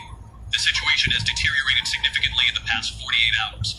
We're now looking at infection across approximately half of the eastern United States. Multiple major cities are under quarantine: Philadelphia, Trenton, Baltimore, Newark, and as of this afternoon, portions of New York City.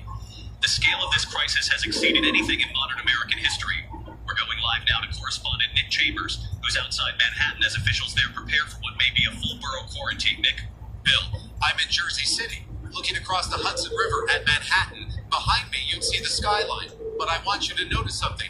Half the buildings are dark, no lights. The power grid is failing in sections of the city, and authorities are saying it's not just equipment failure, it's infrastructure collapse. There's nobody left to run the power plants, the water treatment facilities, the communication hubs. The bridges into Manhattan are blocked now, not destroyed like Philadelphia, but barricaded with military checkpoints that are barely holding.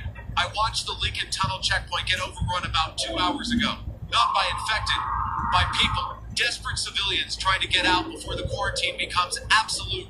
The National Guard fired warning shots, and when that didn't stop the crowd, they fired into it. I don't know how many casualties there were, but the checkpoint is abandoned now. The soldiers fell back to a secondary position about a mile out. They're giving up ground, Bill, ceding territory without a fight because they can't hold it. Nick, we're getting reports that the infection isn't just spreading geographically, but also intensifying in areas that were already affected. Can you speak to that? Absolutely. The cities that went under quarantine last week, Philadelphia, Trenton, parts of Baltimore, those aren't quarantine zones anymore. They're dead zones. No communication coming out, no movement, no signs of organized resistance. The military perimeters are still in place, but they're facing outward now. Nobody's trying to rescue anyone inside. containment. Those cities are lost. We have Dr. Ellis Doyle joining us again from the Civil Emergency and Defense Agency. Dr. Doyle, we spoke with you on day 3 of this crisis. You've been studying this pathogen for nearly 2 weeks now. What can you tell us? Well, I'm not going to sugarcoat this. Containment has failed. We're endowing of mitigation now, not prevention.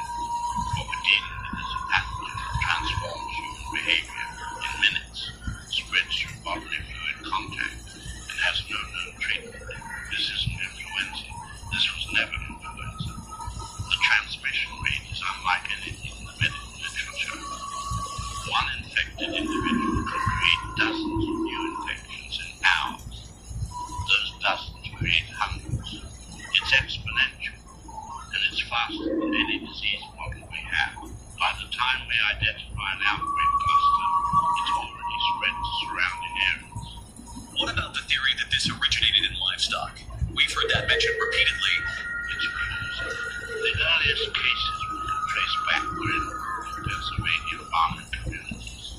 The behavioral symptoms, the neurological impact, the rapid onset, they're all consistent with the rabies family virus that jumped species. But we don't have confirmation. We may never have confirmation because the facilities where we do that research they're either evacuated or overrun. Doctor, I need to ask you directly, is there any hope of stopping this? Stopping it, no. We're past that point. What we're hoping for now is to slow the spread enough to evacuate uninfected populations from threatened areas and establish defensible zones where the infrastructure can be maintained. But Bill, I need to be honest. We're losing this fight. Every day we lose more ground, more people, more resources. We also have Colonel Blake Wesker with us, our military analyst. Colonel, we've seen massive troop deployments over the past week. What's the assessment from a tactical standpoint? We're fighting a war on American soil against American citizens. And it's not a war we're equipped to win. The standard rules of engagement don't apply here. The enemy doesn't take cover, doesn't retreat, doesn't surrender. They come straight at you in waves. And the only way to stop them is to destroy them completely. Our casualties have been substantial. I can't give you exact numbers because command doesn't have exact numbers. Units are going dark. Communication is breaking down. And we're getting reports of soldiers refusing orders. Not refusing to fight. Refusing to fire on civilians. Because that's what these are. Bill, they were civilians. They were Americans. And now we're being asked to kill them by the thousands. Colonel, your voice sounds different than when we spoke last week. Last week I believed in the mission. I believed we could contain this. Protect the population. Maintain order. This week I'm watching good people die. Trained soldiers, Marines, National Guard kids who signed up to help with hurricanes and floods. And we're not winning, Bill. We're not even holding our ground. We're losing. Dr. Doyle, we're getting reports, unconfirmed reports, of infected that are behaving differently, larger, faster, more aggressive than the others. Can you address that? We've heard those reports mostly from combat personnel in extreme stress. It's difficult to verify anything coming out of the hot zones right now. What I can tell you is that viruses mutate, especially RNA viruses like this appears to be. If there are variants developing, that would be concerning. But I don't have hard data on it. Colonel Wesker, have your people reported anything unusual? I've got squad leaders telling me they're seeing things that don't match the standard profile. But Bill, these guys are running on no sleep, fighting for days straight, watching their friends die. Combat stress makes people see things. I'm not dismissing it, but I'm not confirming it either. We're also getting word that the international community has responded to this crisis. Nick Chambers, what can you tell us about that? The European Union closed its airspace to all flights originating from the United States this morning. Canada sealed the border. Mexico has troops on their northern frontier. The UN Security Council held an emergency session, and the language they used was, Bill, they're treating us like a biological threat, not a nation in crisis, but a threat to global security. There are reports, unconfirmed, of naval vessels from multiple countries establishing a cordon in international waters off our coast, not to help, to observe, to make sure this doesn't spread beyond our borders. We're alone alone in this, Dr. Doyle. One more question. The carriers, the people who are immune, is there any progress on understanding why they don't transform? We believe it's genetic. Some combination of factors makes them a 1 to 2% of the population resistant to the pathogen. But here's the critical issue, Bill. Carriers don't show symptoms, but they can still transmit. They're walking vectors. An immune person can have the pathogen in their bloodstream, in their saliva, and spread it to non-immune individuals through close contact, which makes them incredibly valuable for research and incredibly dangerous in the field. So they're both the solution and part of the problem. Exactly. And many are hiding because they're afraid. But every carrier in the general population is a potential transmission risk we can't track. Ladies and gentlemen, what we've heard tonight is, I don't have words for it. We've essentially been told that containment has failed, that the eastern seaboard is lost, and that the international community has quarantined the entire United States. If you're in an affected area, please follow evacuation orders immediately. If you're elsewhere, prepare for the possibility that this infection will reach your community. We don't know how to stop it. We don't know if it can be stopped. We'll continue our coverage throughout the night. Stay with us for updates and end. And please, stay safe. We'll be right back. At the same time, like me. Insurance cards. Application of my credit for 80 points just by using this value on everyday purchases. And if you can get around that, whether it's right on yourself or to ride share, using your cashback offers just you can all just one card. Free for it. Get you today.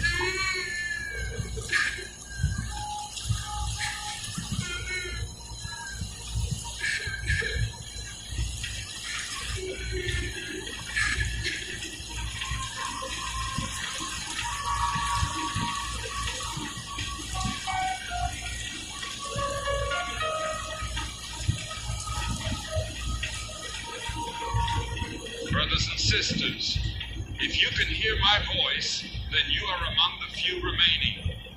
I'm broadcasting this sermon from the basement of what was once First Methodist Church on Elm Street. The doors are barricaded, the windows are broken, and outside, the dead walk the earth. No, not the dead. That's not accurate. These are the damned, the infected, the carriers of plague. And I tell you now, as I've studied the scripture every night by candlelight while the screams echo through the streets, this is the end of days foretold in the book of Revelation. John wrote of the first seal being opened, and behold, a white horse, and he who sat on it had a bow, and he went out conquering.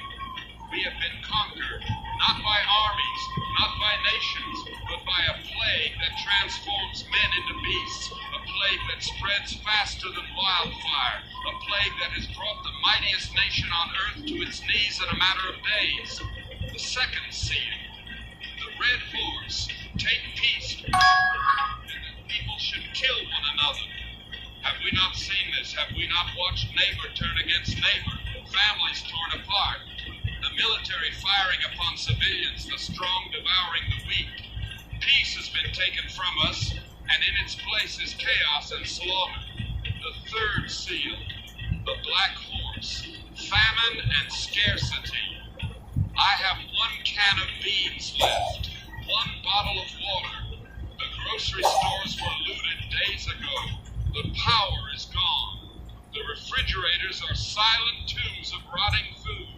And those who venture out to search for supplies, they don't come back. But it is the fourth seal that haunts me most, the pale horse. And the name of him who sat upon it was Death, and hell followed with him. I have seen this horse, brothers and sisters.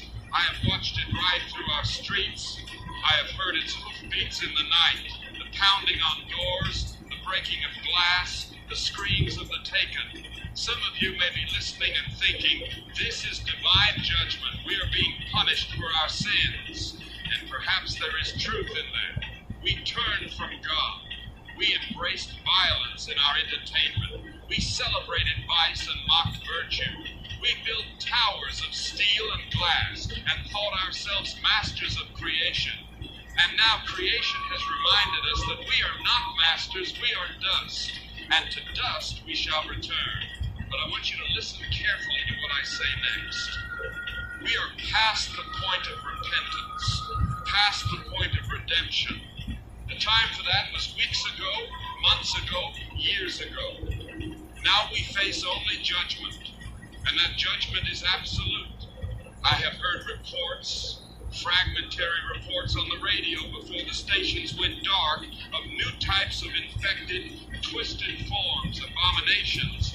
One man described something massive, 8 feet tall, that tore through a wall of concrete like paper. Another spoke of infected that exploded when killed, showering all nearby with corruption. Still another told of things with impossibly long tongues that dragged victims from safety. Brothers and sisters, these are demons. I don't care what the scientists call them. I don't care about viruses or pathogens or mutations. These are demons walking the earth. The veil between our world and hell has been torn open, and what pours through is damnation itself. So what now? What are we to do in these final hours? I will tell you, make peace with your God. If you have sinned, and we all have sinned, confess those sins in your heart. Ask for forgiveness, not because it will save your life, but because it may save your soul.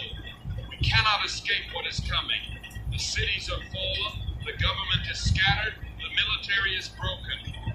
There is no rescue coming, no safe zone, no evacuation. There is only the end. But hear this. The Lord is with you in your fear. He is with you in your hiding place. He is with you when you hear the pounding at your door. The 23rd Psalm says, though I walk through the valley of the shadow of death, I will fear no evil, for thou art with me. We are in that valley now, brothers and sisters. We are surrounded by shadow and death, and our only comfort is that we do not walk alone. I am not telling you to surrender. If you can fight, fight. If you can run, run. If you can hide, hide. Survival is not a sin. But do not fool yourself into thinking that survival is victory. This world as we knew it is gone. What comes after, if anything comes after, will be built on the ashes of what we've lost. I'm broadcasting this sermon because I don't know how many more I'll be able to give. The infected have been circling this building for 2 days. I've rationed my food, I've rationed my water, but I cannot ration time. Eventually they will find a way in. They always do. When that moment comes, I will meet it with prayer on my lips and faith in my heart. I encourage you to do the same. We cannot control our circumstances. We can only control our response to them. Choose faith over fear. Choose dignity over despair. Choose hope, even when hope seems foolish. I want to close with this. To those of you who are listening, huddled in your basements, hiding in your attics, barricaded in your homes, know this, you are not alone. There are others like you, scattered across this fallen land, praying, hoping, surviving. And somewhere, somehow, God is watching over us all. May the Lord bless you and keep you. May he make his face shine upon you and be gracious unto you. May he lift up his countenance upon you and give you peace. Amen. This may be my final broadcast. If you're hearing this, I pray you find safety. I pray you find others. And I pray, brothers and sisters, that when the end comes for you, as it must come for us all, you face it with courage and with faith. God have mercy on us. God have mercy on us all. We are in his hands now.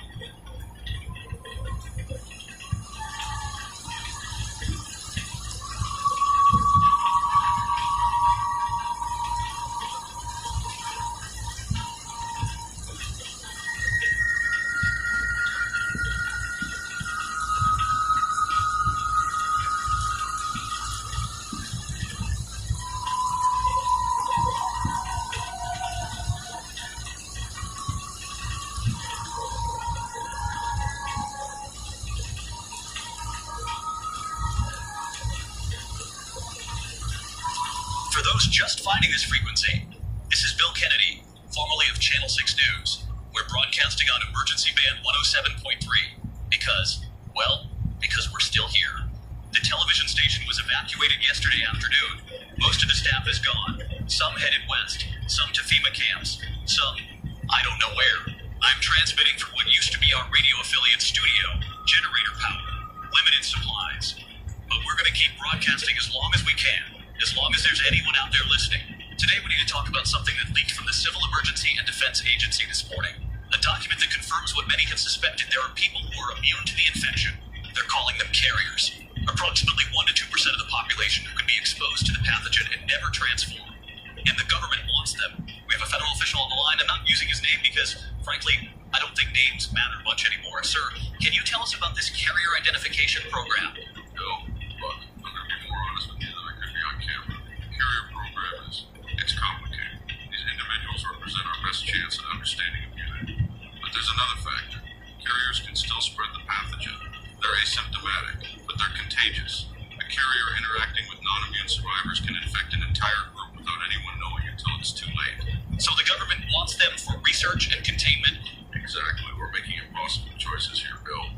Do we respect individual liberty while millions die? Or do we isolate carriers who could unknowingly spread the infection? I don't have a good answer for that. Nobody does. What does protective custody mean in practice? It means we're bringing confirmed carriers to secure facilities where they can be studied, where they're safe from the infected and from people who might want to harm them. Harm them? Why would anyone harm them? Because they're immune, Bill. But more than that, they can still spread it. You're in a survivor group. Everyone's terrified of infection, and you find out someone in your group is a carrier who can be silently transmitting to everyone around them. How long before desperate people see carriers as walking time bombs, resources to exploit or threats to eliminate? So you're protecting them? And studying them, yes. I know how that sounds, I know the ethical implications, but Bill, we're losing. We're losing everywhere. The eastern seaboard is gone. Infection is spreading west. The government has relocated to continuity sites. We're down to triage decisions. Who do we save? What areas do we defend? Carriers might be humanity's only chance. We're taking calls from listeners. Let me go to caller. You're on the air. I think I'm one of them. A carrier. I was bitten 4 days ago. Scratched by one of those things when I was running from my apartment. I cleaned the wound, wrapped it up, and waited to die. But I didn't. I didn't get sick. I didn't turn. Does that mean I'm immune? Based on what we know, yes. If you were exposed and didn't transform, you're likely a carrier. Have you reported this to authorities? No, and I'm not going to. I've heard what happens to people who do. They disappear, get taken to labs, and nobody hears from them again. I'm not going to be a lab rat while my family is still out there somewhere. Ma'am, I understand your fear, but please, if you come forward voluntarily, you'll be treated with respect. We need your help to end this. You can't end this. Nobody can. I'm staying hidden, and I'm telling anyone else who's immune to do the same. Don't trust them. They'll lock you up and throw away the key. Thank you for calling. We have another caller on the line. I'm calling from a shelter in what's left of Newark. We've got maybe 30 people here. 3 of them are confirmed carriers. We know because they've been exposed multiple times and never got sick. Yesterday, a government team tried to take them. Showed up with soldiers. Said it was mandatory. Our people refused to let them go. The soldiers threatened to use force. We almost had a shootout between Americans. Over 3 people who weren't even sick. What happened? The soldiers backed down. Said they'd return with authorization. But here's the thing. Those 3 carriers, they're doctors. They're treating people here, saving lives. If the government takes them, everyone in this shelter is probably dead within a week. So yeah, we're gonna protect them, even from our own government. That's a difficult situation. I understand why you'd want to keep medical personnel, but the research these carriers can contribute might save thousands of millions. Might, maybe, possibly. Meanwhile, people are dying now, here, in front of me. Did you want me to give up the only doctors we have for a chance at a vaccine that probably won't exist for years? No, we're keeping them. Thank you for calling. What we're hearing is conflict. The government sees carriers as crucial research subjects. Survivors see them as people, as doctors, as family, as friends. And nobody trusts anyone anymore. Bill, I want to say something directly to your listeners. We're in survival mode now. Every decision we make is about maximizing the number of people who live through this. Is the carrier program perfect? No. Is it ethical in normal circumstances? Probably not. But these aren't normal circumstances. This is extinction level threat. We're asking carriers to help save humanity. That's not a small thing. That's not an evil thing. It's necessary. And if they refuse, Then we're all gonna die. Simple as that. we have more callers, but I'm getting word that we need to wrap up. Power supply is limited. We're sharing generator capacity with other broadcasts. To our listeners, if you're a carrier, the choice is yours. I can't tell you what to do. I can only tell you that both sides think they're right. The government thinks they need you for research. Survivors think they need you with them. Make your own decision, but make it knowing that either way, people are going to die. We'll continue broadcasting updates as we receive them. This is Bill Kennedy on emergency frequency 107.3. Stay safe out there.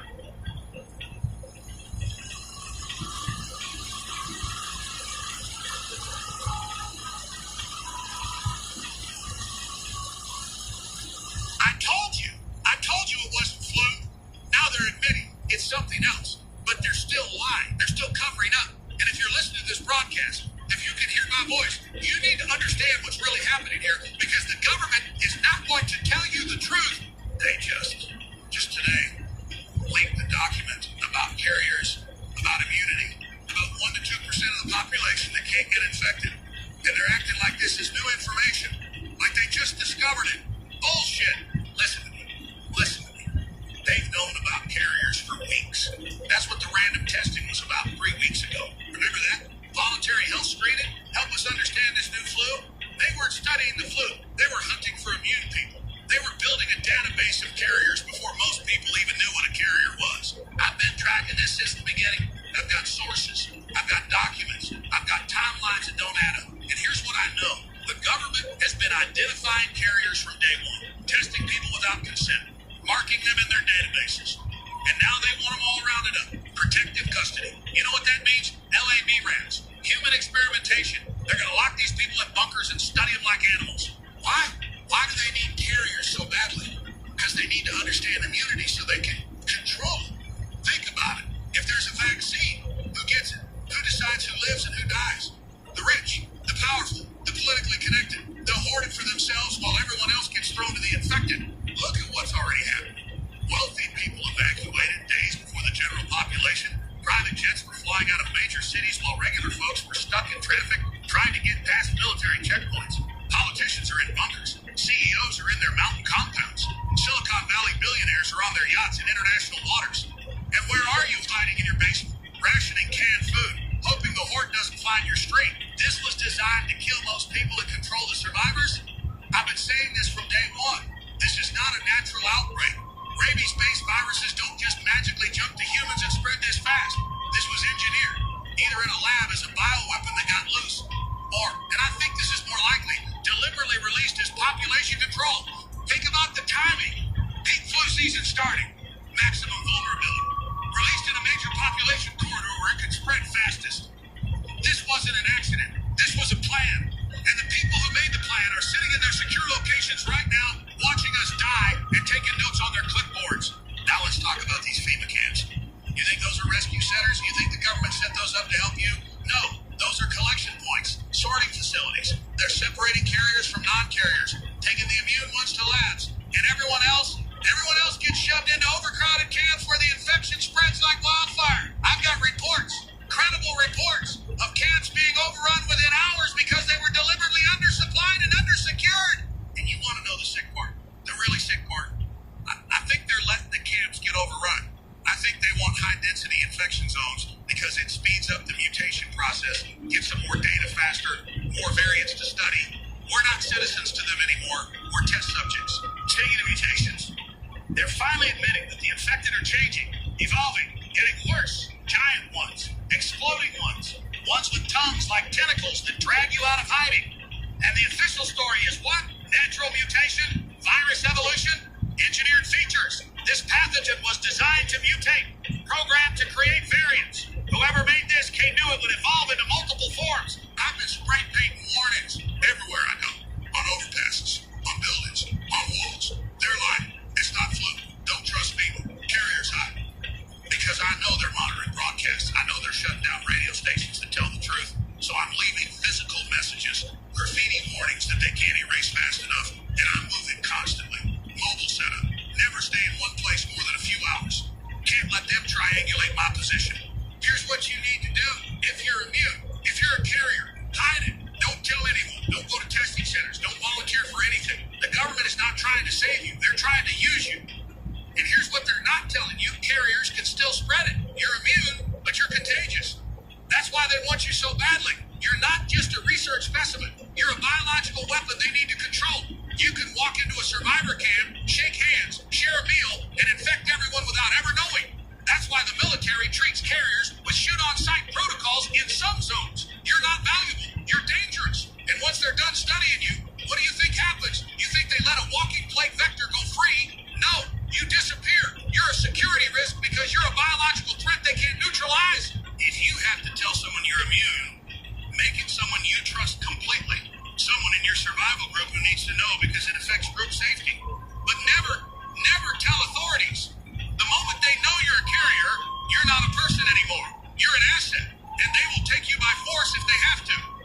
No law, just soldiers with guns and bureaucrats with clipboards deciding who lives and who dies.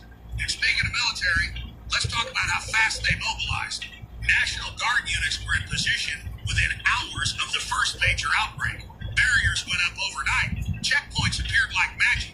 You know how long it normally takes to deploy military assets on that scale?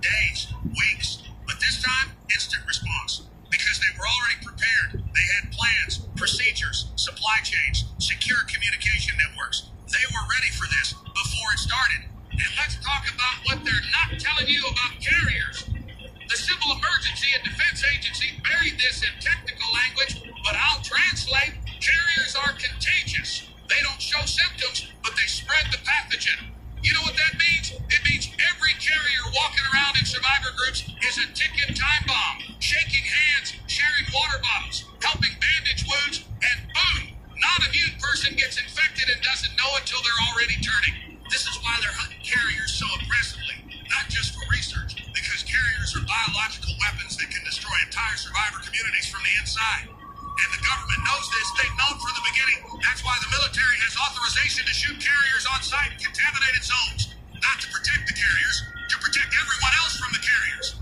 So if you're immune, congratulations, you're now classified as a biohazard, a walking plague. The government will lock you up. Survivor groups will execute you, and you won't even know you're killing people until they start dropping around you. Some of you are probably thinking I've lost my mind, that I'm paranoid, that I'm connecting dots that aren't there. And 2 weeks ago, maybe I'd agree with you. But look around. Look around. Half the eastern United States is gone. Cities are dead zones. Millions of people are infected or dead. The government has abandoned entire regions, and now they're hunting immune people like they're prizes to be collected. Tell me I'm crazy. Tell me this is all coincidence. Tell me there's a rational explanation that doesn't involve conspiracy. You can't, because there isn't one. The only explanation that fits all the facts is that this was planned, this was engineered, this was deliberate, and the people responsible are still out there, still in power, still making decisions that affect whether you live or die. I don't know how long I can keep broadcasting. Every time I set up, I risk being located. Every time I transmit, I risk being traced. But someone needs to tell the truth. Someone needs to warn people. The mainstream media is either evacuated or controlled. The government is lying. The military is following orders without question. It's up to people like me to spread the word. So here's my final message for this broadcast. If you're immune, hide. If you're not immune, run. Don't trust government safe zones. Don't believe promises of rescue. Don't hand over weapons. Don't comply with testing. The system has failed. The government has failed. You're on your own now. Form your own groups. Protect your own people. Make your own rules. Because the old world is gone. And what's being built on top of it is not going to be democracy. It's going to be control. Total control. By the people who orchestrated this nightmare. Wake up. Stay alert. Stay armed. Stay mobile. And stay alive. That's all that matters now. Survival. Not by their rules, but by yours. This is Purple Chambers, broadcasted from somewhere in what used to be America. They're not going to silence me. They're not going to stop me. And they're not going to win. I'm signing off now, moving to new location.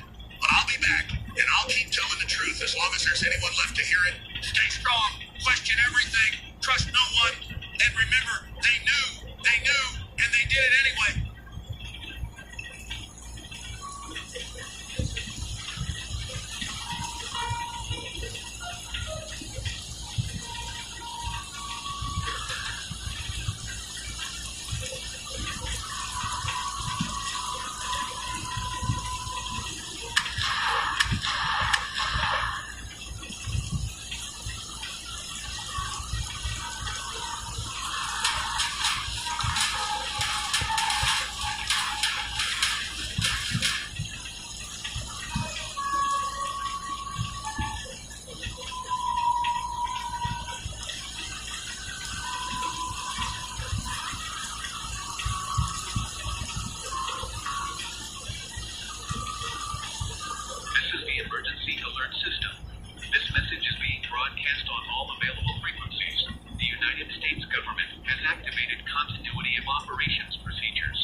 advised to shelter in place and avoid detection. New variant forms of infected have been confirmed. These mutations display enhanced capabilities, including increased size, explosive decomposition, and extended attack range. Do not engage variants under any circumstances. Retreat immediately. Evacuation is no longer orderly. Government processing centers are at capacity or compromised. Civilians are authorized to evacuate westward using any available means. Avoid major highways. Travel in small groups. Maintain noise discipline. Military checkpoints will deny entry to anyone displaying symptoms or unable to verify uninfected status. Rules of engagement. Authorize lethal force. Comply with all directives immediately. Power and communication infrastructure is failing. This may be the final emergency alert system broadcast in affected regions. Monitor battery-powered radios for local information. Trust only official military frequencies. If you are immune to infection, you are urged to identify yourself to authorities. Carrier immunity is critical to research efforts. Survive. Evacuate west. Avoid infected zones. God help us all.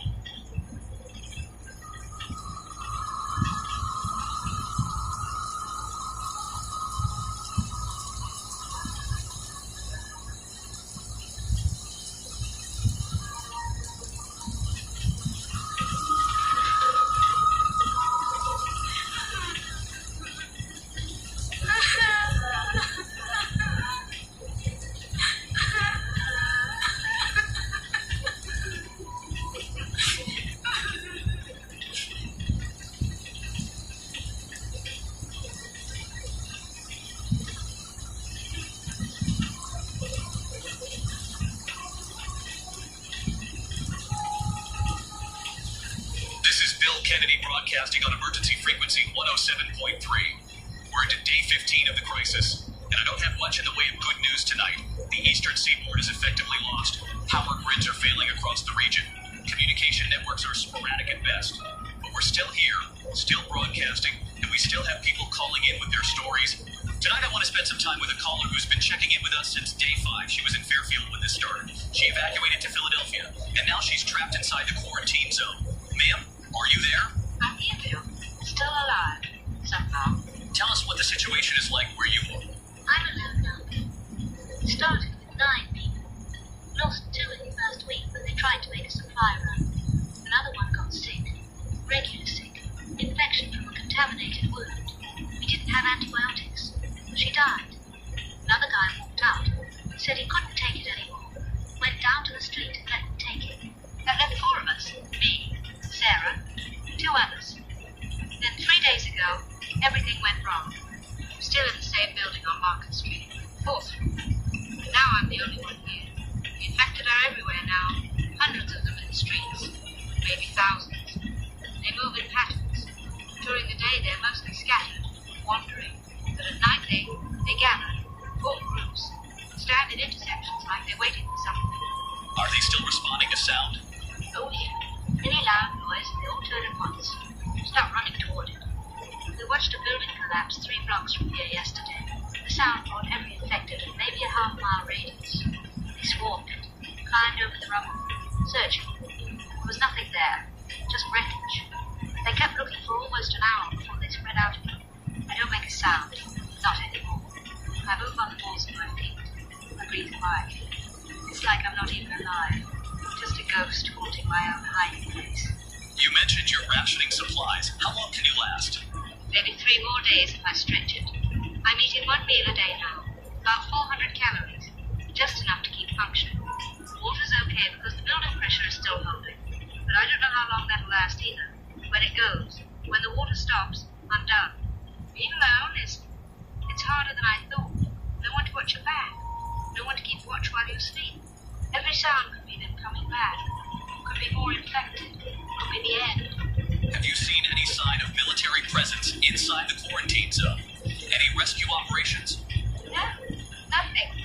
We saw helicopters the first few days flying over, observing. They never landed. Never dropped supplies, just watched us, like we were specimens in a cage. I don't think they're coming through. I don't think anyone is. I think they've decided that everyone inside the perimeter is expendable. That's a hard thing to accept. It is, but it's also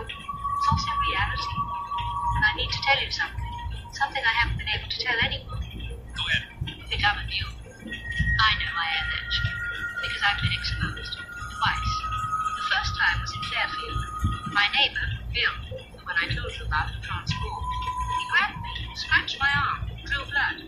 I cleaned it as best I could, but I was sure I was going to turn. I waited hours. Nothing happened.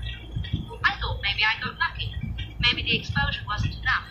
Then 2 weeks ago, here in Philadelphia, one of them got into our building. We were sleeping. It broke through a window we thought was secure. It attacked one of our group. I tried to help, but it bit my shoulder, bit through my shirt, broke the skin. I could feel its teeth. I could feel the blood. Everyone else thought I was dead. Thought I'd turn it. They wanted to lock me in a room, put in the transformation. But it never came. I never got sick, never got the fever, never got the rage. I'm immune, Bill. I'm a carrier. Wait, you said you're alone now. What happened to the other three? Sarah. One of our group, Sarah, she cut her hand on broken glass about a few days ago. Nothing serious. Just needed bandaging. I helped her. My hands had scratches too from when I was bitten. I thought nothing of it. We'd been careful. We'd avoided the infected for days. She transformed. 3 days ago. Middle of the night. She started screaming. That made it scream. We all woke up and she was already changed. She killed Marcus before any of us even got out of our sleeping bags. Just tore into him. David tried to fight her off with a pipe. She got him too. I ran, locked myself in the bathroom, heard them both turn, heard the screaming, the sounds. When it finally went quiet, I waited 6 hours before I came out. They were gone. The window was broken.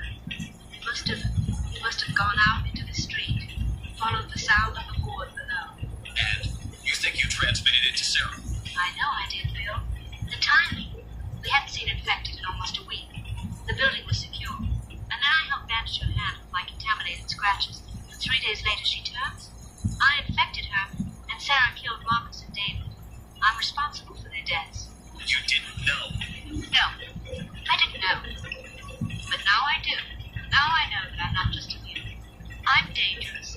I'm a carrier in the medical sense. I carry the pathogen. I spread it. If I joined another group, if I tried to help someone, I could kill them all without ever meaning to. That's why I'm staying alone. That's why I can't tell anyone what I am. Because if people knew I was a carrier, they wouldn't see someone who could help them survive. They'd see someone who murdered 3 people by trying to help them. So you're keeping it secret? I am. And I'm telling anyone else who's immune to do the same. Don't trust anyone with this information. Not the government, not your friends, not your family. Because you're not just immune. You're contagious, you're dangerous. I've heard the broadcasts. Carriers can still spread the pathogen. I infected Sarah. Sarah killed Marcus and David. 3 people are dead because I didn't know I was contagious. If I join another group, if I reveal what I am, they'll either turn me over to the government or kill me themselves. They'd be right to. I'm not a person anymore. I'm not a resource. I'm a threat, a walking biological weapon that killed 3 people by trying to help them. So I stay alone, where I can't hurt anyone else. I need to ask, and I know this is difficult.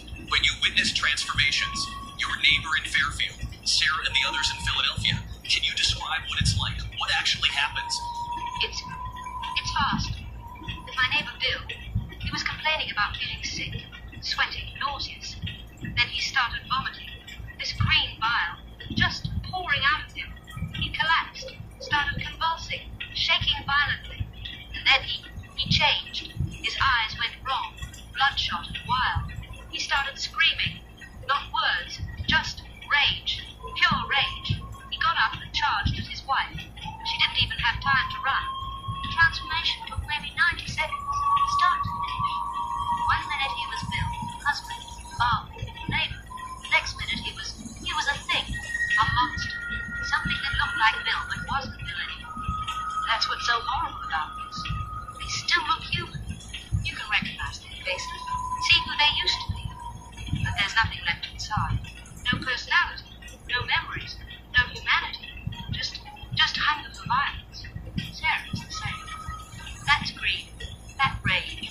And then Marcus and David, after she got them, they turned too. Within minutes, I could hear it happening through the bathroom door. The sounds they made, not human anymore. How do you cope with that? Seeing people you knew become infected, knowing you may have caused it? Look at them. You survive.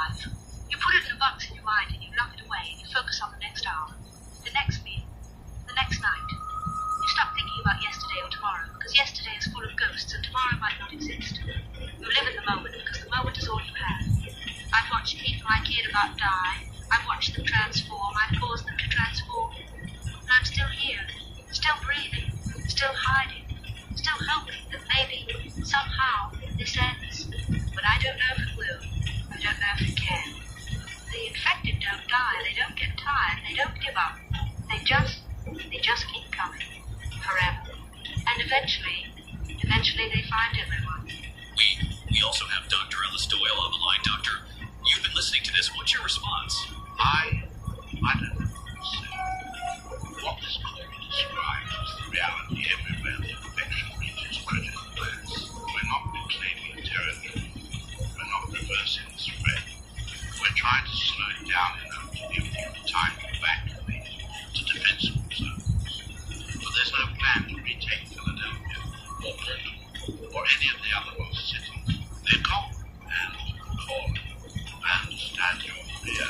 I understand your guilt, but you didn't know carriers could transmit. Most people still don't know. That information it's been kept quiet because of exactly what you're experiencing now. The fear, the isolation, the guilt.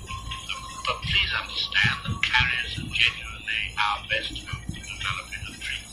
If you survive this, if you make it to a secure zone, please consider coming. Not from the government, but humanity. We need to understand immunity. We need to understand transmission. Your experience, tragic as it is, could help us save others. With respect, Doctor, humanity didn't help me when I needed it. And I killed 3 people by trying to help them. I'm not coming forward to kill more people in your labs. I'm staying alone. Where I belong. Thank you for calling. Stay safe if you can. To everyone listening, what you just heard is the truth from someone living inside the collapse. No filters, no government spin, just survival and the terrible cost of not knowing what you are. That's all any of us have left now. Survival, one day at a time, 1 hour at a time. We'll continue broadcasting as long as we can. This is Bill Kennedy on emergency frequency 107.3. Good luck out there. You're gonna need it.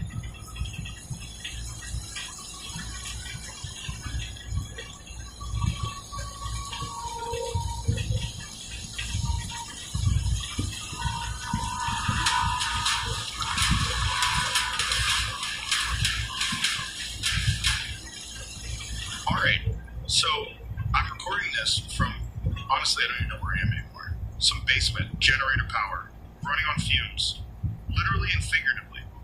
If you're hearing this, you're probably in a similar situation. Hiding, surviving, trying to make sense of what the hell happened to the world. I've got Purple Chambers on the line. He's been broadcasting conspiracy theories since this thing started. And you know what? A lot of what he said turned out to be true. So, Chambers, man, talk to me. What are we not being told? Carl, appreciate you having me on. And yeah, I've been right about a lot of things. It wasn't flu, check. Government knew more than they were saying, check. Carrier program was planned in advance, check. But the deeper you dig into this, the worse it gets. Let's start with the basics. This pathogen, this virus, whatever it is, it's too perfect, too efficient. Natural evolution doesn't create something this devastating this quickly. Rabies-based viruses take weeks to incubate. This takes minutes. Natural transmission is slow and requires direct contact. This spreads like wildfire. Natural mutations are random. This thing seems to be mutating in specific, almost predictable directions. Okay, so you're saying it's artificial. Bioweapon. We've heard that theory, but, I mean, come on, who would create something like this, and why would they release it? That's the question, isn't it? Look, I've got sources. Had sources. Most of them are dark now. Dead or evacuated or who knows. But before they went silent, I was getting information. Documents, timelines, names. And here's what I think happened. This was a bioweapons research program. Probably military. Probably black budget. Studying how to weaponize rabies family viruses for, I don't know, enemy combatants. Create a pathogen that incapacitates enemy forces quickly without using nuclear weapons. But something went wrong. Or maybe, and this is darker, something went right. Maybe this was always the end game. You're saying, what? That someone deliberately released this to what? Kill billions of people? Population control. Think about it, Carl. The world's been heading toward resource crisis for decades. Climate change, food shortages, water wars, energy collapse. What if someone in power decided that the only way to save humanity was to reduce the population drastically, quickly?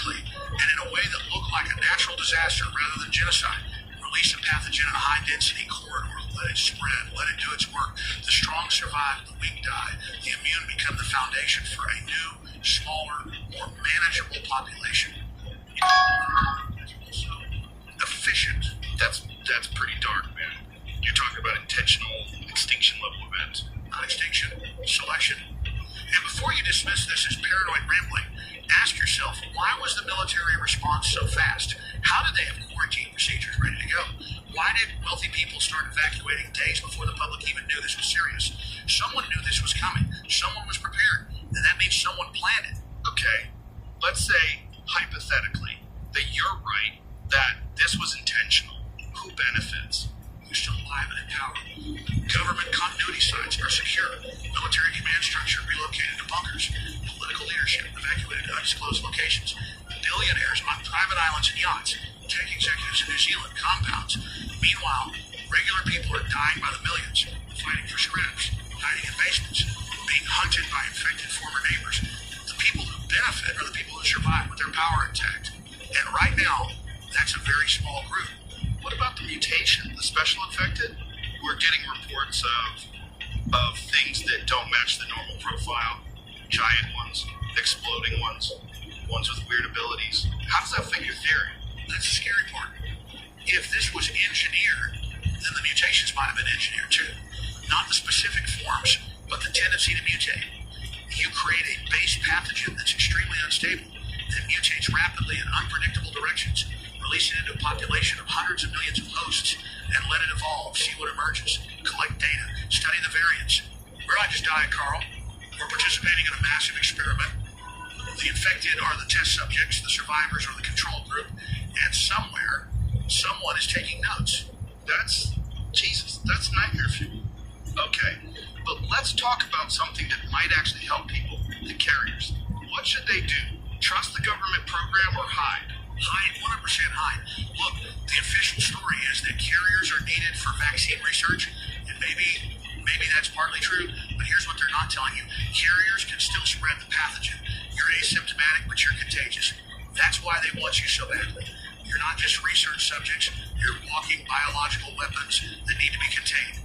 They can use you as scouts in infected zones, sure, but every time you interact with non-immune survivors, you risk spreading it. You shake hands, share supplies, help someone with a wound, and boom, you've infected them without knowing. That's why the military treats carriers with extreme caution. You're not valuable. You're dangerous. If you're a carrier and you reveal yourself to authorities, you're not going to some cushy research lab where they draw a little blood and send you on your way. You're going into quarantine, military-controlled isolation. You lose all autonomy. You become government property. And if you resist, if you try to leave, what do you think happens? So carriers should just, stay hidden, form their own groups? Yes and no. Form communities of immune people if you can, but stay the hell away from non-immune survivors. You're a transmission risk to them. Carriers are going to be the foundation of whatever comes after this, but only if you stay independent and isolated. Don't mix with regular survivor groups unless you want their blood on your hands, and definitely don't get sucked up in government control structures. Let me push back on this for a second. What if you're wrong? What if this really is a natural outbreak and the government really is trying to help? What if carriers really could save millions of lives by participating in research? Then I'm wrong and humanity has a chance. But Carl, look at the evidence. Look at how fast this spread. Look at how prepared certain people were. Look at how the response has been more about control than rescue. I'm not wrong. I wish I was, but I'm not. You mentioned documents, names. What kind of stuff were you seeing before your sources went dark? DARPA research proposals from 2012, gain-of-function studies at Fort Detrick, funding trails that led to private biotech companies, meeting minutes from think tanks discussing population sustainability. And here's the kicker. Several of those meetings specifically mentioned pandemic scenarios as potential solutions to resource crises, not problems to prevent, solutions to implement. Did you save any of this? Uploaded some of it, encrypted, distributed across multiple servers. But Carl, if you're thinking about trying to expose this, don't. We're past that point. The truth doesn't matter anymore. Survival matters. The world that cared about accountability and justice and rule of law, that world is gone.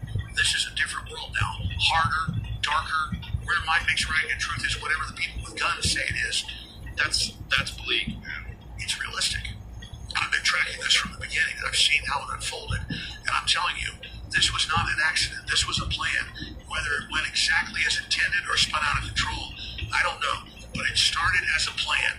And the people who made that plan are still out there, still in positions of power, still making decisions. So what do? What do regular people listening to this, what do they do with this information? Survive. Trust no one outside your immediate group. Don't go to government camps. Don't volunteer for programs. Don't trust promises of safety. Form small, independent communities. Stay mobile. Stay armed. Stay alert. The old world is dead. Stop trying to resurrect it. Build something new. Something better. But build it on your terms, not theirs. All right. Chambers, man, I don't even know what to say. Half of me thinks you're paranoid. The other half thinks you're probably right. Stay safe out there. Keep broadcasting if you can. You too, Carl. And to everyone listening, remember this. They lied about it being flu. They lied about the spread rate. They lied about containment. Why would they suddenly start telling the truth now? Question everything, trust no one, and survive. All right. That's all I've got for today. I don't know when I'll record again. Generator's almost out of fuel. Supplies are low. If you're hearing this, good luck. We're all going to need it.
Kennedy on emergency frequency 107.3, day 16.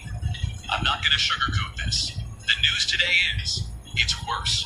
It's all worse. We're getting fragmentary accounts from multiple sources about infected that are different variant strains, mutations, and as of this morning, the military has confirmed it. The pathogen is evolving, creating new forms, and these new forms they're more dangerous than anything we've seen before. I have Colonel Blake Wesker on the line. Colonel, you're calling from the field this time, not the studio. What's your situation? Bill, I'm calling from outside what used to be Pittsburgh. My unit was tasked with securing a military supply depot in the suburbs. We encountered something today that I've never seen anything like it. I'm a 20-year Marine. I've been in combat zones all over the world, and nothing prepared me for this. Tell us what happened. We were clearing a commercial district. Standard sweep pattern. Weapons up. Moving building to building. We've done this 100 times in the past 2 weeks. Then one of my men saw movement inside a warehouse. Big movement. We moved to engage, and this thing came out of the building. It was 8 feet tall. Maybe more. Massively muscular. Gray skin like concrete. It saw us, and it roared. I felt it in my chest, and then it picked up a car. A whole car. Lifted it over its head and threw it at my squad. The car hit one of our Humvees. Flipped it. 3 men inside. We opened fire. Poured hundreds of rounds into this thing. It barely slowed down. It charged us, swinging its fist like wrecking balls. Hit one of my Marines and launched him 30 feet through a storefront window. How did you stop it? We didn't. Not quickly. It took concentrated fire from 4 assault rifles, 2 light machine guns, and 3 fragmentation grenades before it finally went down. Even then, it was still moving, still trying to get up. We've got protocols for dealing with standard infected, headshots, center mass, controlled bursts. But this required everything we had, and we barely survived. Have you encountered other variants? Yes. Yesterday we engaged what we're calling an exploder. Extremely obese infected that. When we shot it detonated. Showered my entire squad with bile. Green, corrosive bile. It burned through uniforms, gutted eyes, and every infected in the area converged on us within minutes. Like the bile was a beacon. We lost 2 men in that engagement. We've also encountered infected with with elongated tongues, 10, 15 feet long. They hide on rooftops or in buildings, and they shoot these tongues out to grab soldiers, drag them away from the group. One of my men was pulled through a third-story window. We heard him screaming for about 30 seconds, then nothing. Colonel, your voice sounds different than the last time we spoke. I'm done, Bill. I'm done pretending we're winning. I'm done pretending we have a strategy. We don't. We're reacting. We're surviving. Barely. Standard tactics don't work against these variants. We've lost more people to these mutations in the past 2 days than we lost to regular infected in the past 2 weeks. And the worst part? We're seeing more of them every day. At first, we thought they were rare, 1 in 1,000. Now we're seeing them regularly. Multiple variants in every engagement. It's like the virus is accelerating, producing new forms faster than we can adapt. We also have Dr. Ellis Doyle on the line. Doctor, can you explain what's happening? Why is the virus mutating? It's an RNA virus. They mutate constantly. Every replication is a chance of variation. What we're seeing is evolution in real time. The pathogen is trying different configurations. Most of them fail, but some produce viable variants with new capabilities. The massive effect is the curve described. We don't know how that mutation happens. Extreme muscle growth, bone density increase, heightened aggression. The exploder variant appears to have a digestive system malfunction that produces massive quantities of bile. The tongue mutations are, we have no explanation. That's not anatomically possible, based on our understanding of human physiology. So this is getting worse, not better. Much worse. If the mutation rate continues accelerating, we could see dozens of variant types within weeks, possibly more. Each with different capabilities, different threat profiles. We're studying this as best we can, but Bill, we're losing research facilities faster than we're gaining data. The Civil Emergency and Defense Agency main campus in Atlanta is under evacuation orders. Fort Detrick is compromised. Yeah, we're running out of places to do science. The infection is also spreading geographically. We're getting reports from the Midwest now, Chicago suburbs, Detroit, Cleveland, and spreading south. Is that correct? Yes. Infection is in the Midwest and the South at an accelerating rate. Georgia has confirmed cases. Louisiana, Tennessee, Texas. The Eastern Seaboard is lost. The Midwest is falling. We're running out of defensible territory. Colonel Wesker, what's the military's assessment? Can you hold the line? No, we can't hold anything. We're conducting fighting retreats, delaying actions, buying time for evacuations. But we're not holding territory. We're not pushing back. And Bill, I need to tell you something else. Something they don't want me saying on air. Units are deserting. Not individual soldiers. Entire units. Yesterday, a National Guard battalion in Ohio refused deployment orders. Said they were going home to protect their families. Command threatened court-martial. The battalion commander told them to go to hell. Last I heard, that whole unit went dark. Disappeared. Probably scattered to wherever they came from. And I can't blame them. I've ordered my men to fire on American civilians. On women. On children. Because they're infected. Because they're a threat. But they still look human. They still have faces. And my Marines are breaking down. Some are refusing orders.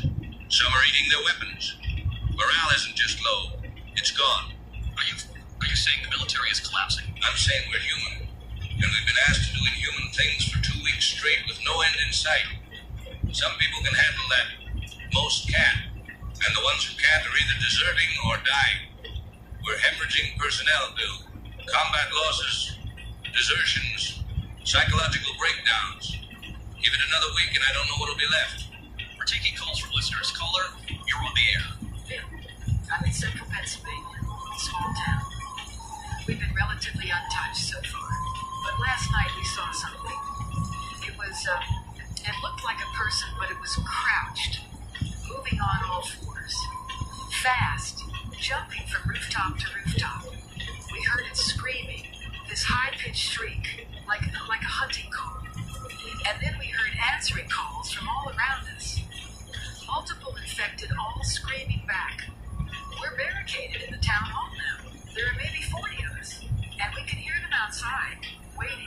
That's another variant. We've encountered those. They're hunters, ambush predators. They pounce on victims from above. Can leap 20, 30 feet. If you're in a defensive position, stay there. Don't go outside. They'll wait for you. They're patient. Thank you for calling. Stay safe. Ladies and gentlemen, what we're learning today is that the threat is evolving, changing, getting more dangerous. The infection isn't just spreading, it's diversifying, creating new forms that are harder to fight, harder to predict, harder to survive. If you're in an area that hasn't been hit yet, prepare now, fortify your position, gather supplies, form groups. And if you encounter any of these variant infected, do not engage if you can avoid it. They require overwhelming force to bring down. Run if you can. Hide if you can't run. Fight only as a last resort. Continue monitoring the situation and broadcasting updates. This is Bill Kennedy on emergency frequency 107.3. Stay alive out there. That's all that matters now. Just stay alive.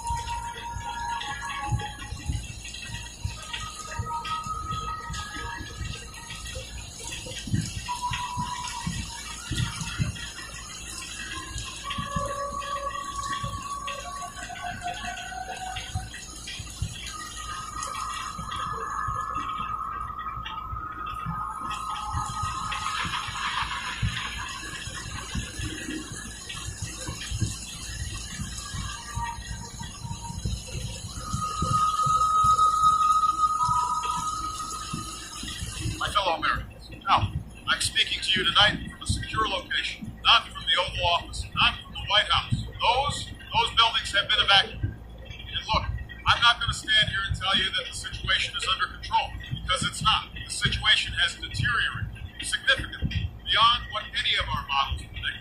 Let me be clear. Let me be direct with you. The eastern seaboard, from Maine down to the Carolinas, is closed. We no longer maintain governmental authority over Pennsylvania, New York, New Jersey, Maryland, Delaware. I need you to understand what that means. It means that millions of our fellow Americans in those regions are on their own right now. We cannot reach them. We cannot extract them. And I will not lie to you and say that rescue operations are underway. They're not.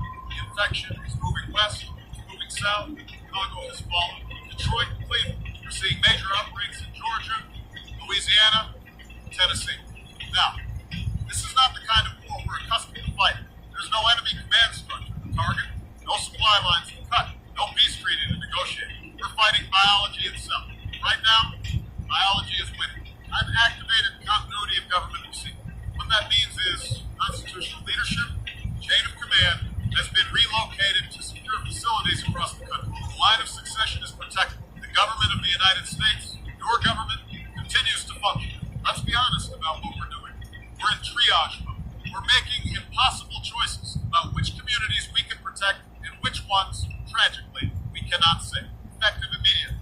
I'm authorizing expanded rules of engagement for our military personnel. Our soldiers, our Marines, our National Guard troops, they now have authorization to use lethal force, not just against infected individuals, but against looters, against saboteurs, against anyone who threatens the security of our remaining government operations. Civilian law, the affected zones, is suspended. Martial law is in effect nationwide. Now, these are not measures that I take lightly. These are not the kinds of decisions any president wants to make, but they are necessary. We're also seeing something, frankly, terrifying. The pathogen is mutating. We're encountering variant forms of infected with capabilities that go beyond what we initially observed. Some of them are massive, 8, 9 feet tall, incredibly strong. Others explode when killed, attracting more infected to the area. We've got reports of infected with, I know this sounds like something out of Resident Evil or The Last of Us, but we've got reports of infected with extended appendages that can grab people from a distance.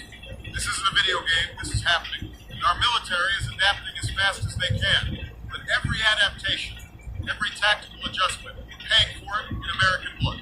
Now, you're evacuated. I hope you are if you're in an affected area. Here's what you need to know. Head west. Avoid the major metropolitan areas. They're definite. Trust only military checkpoints that provide proper identification and turn authentication. Be careful.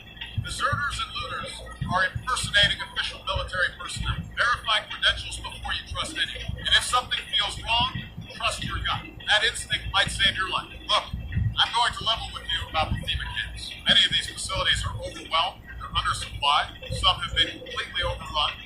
We're doing everything we can, but resources are finite, and the need is it's essentially infinite. So if you can survive independently, if you can form small groups, stay mobile, that may actually be your best option right now. I know that's not what you want to hear from your president, but it's the truth. Now I want to talk directly to those of you who are curious, those of you who are immune. We're not demanding, but we're asking you to come forward and participate in research efforts. I know trust is in short supply right now. I know you've heard stories about mandatory testing, about people being taken into custody. Some of those stories are true. We've made mistakes. We've been heavy-handed in our approach. For that, I apologize. I take full responsibility. Here's what I need you to understand. Your immunity, genetic factors that protect you, that may be humanity's only realistic chance in developing a vaccine, developing a treatment, and finding something, anything that can stop it. If you're immune, your blood, your DNA, contains information that could potentially save millions of lives, billions of lives. So I'm not worried. I'm asking, as one human being to another, help us help humanity. Now, I know what some of you are thinking. You're thinking, this sounds like a movie. This sounds like I Am Legend, Contagion, or 28 Days Later, where everything works out in the third act because the heroes find a cure. Let me be very clear. This is not a movie. This is not The Walking Dead, where our survivors are going to band together and find some perfect safe zone. This is real life. And in real life, things don't work out just because we want them to. They work out because we make hard choices, because we sacrifice, because we do what is necessary, even when it's painful, even when it costs us everything. Some of you are thinking this is the end. That American civilization, that human civilization, is finished. I don't accept that. I refuse to accept that. We are a resilient species. We have survived plagues before. We survived the Black Death. We survived the Spanish flu. We've endured world wars, natural disasters, economic collapses. Every time, every single time, we've rebuilt. We've come back stronger, smarter, more determined. But, to be honest with you, not everyone is going to survive this. Most the numbers we're seeing are almost incomprehensible. We're looking at a reduction in global population that will fundamentally reshape human society. Those of you who do survive are going to inherit an enormous responsibility. The responsibility of rebuilding, remembering who we were, making sure that what comes next, whatever society emerges from this, is worthy of the sacrifice that so many have made. So here are my final instructions. If you're in a hot zone, leave. Now, don't pack. Don't gather your belongings. Don't wait for official evacuation orders that may never come. Just go. If you're in what we're calling a transitional zone, prepare for the worst. Fortify your position. Organize your community. Arm yourselves, because the infection is coming. It's just a matter of time. And if you're in a safe zone, and those are getting fewer by the day, help your neighbors. Share your resources. Maintain order. We need people who remember what civilization means. We need people who can hold the line. To our military personnel who are still in the field, to our first responders, to our medical professionals who have stayed at their posts while the world fell apart around them, thank you.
ready on emergency frequency 107.3. This may be the last transmission from this location.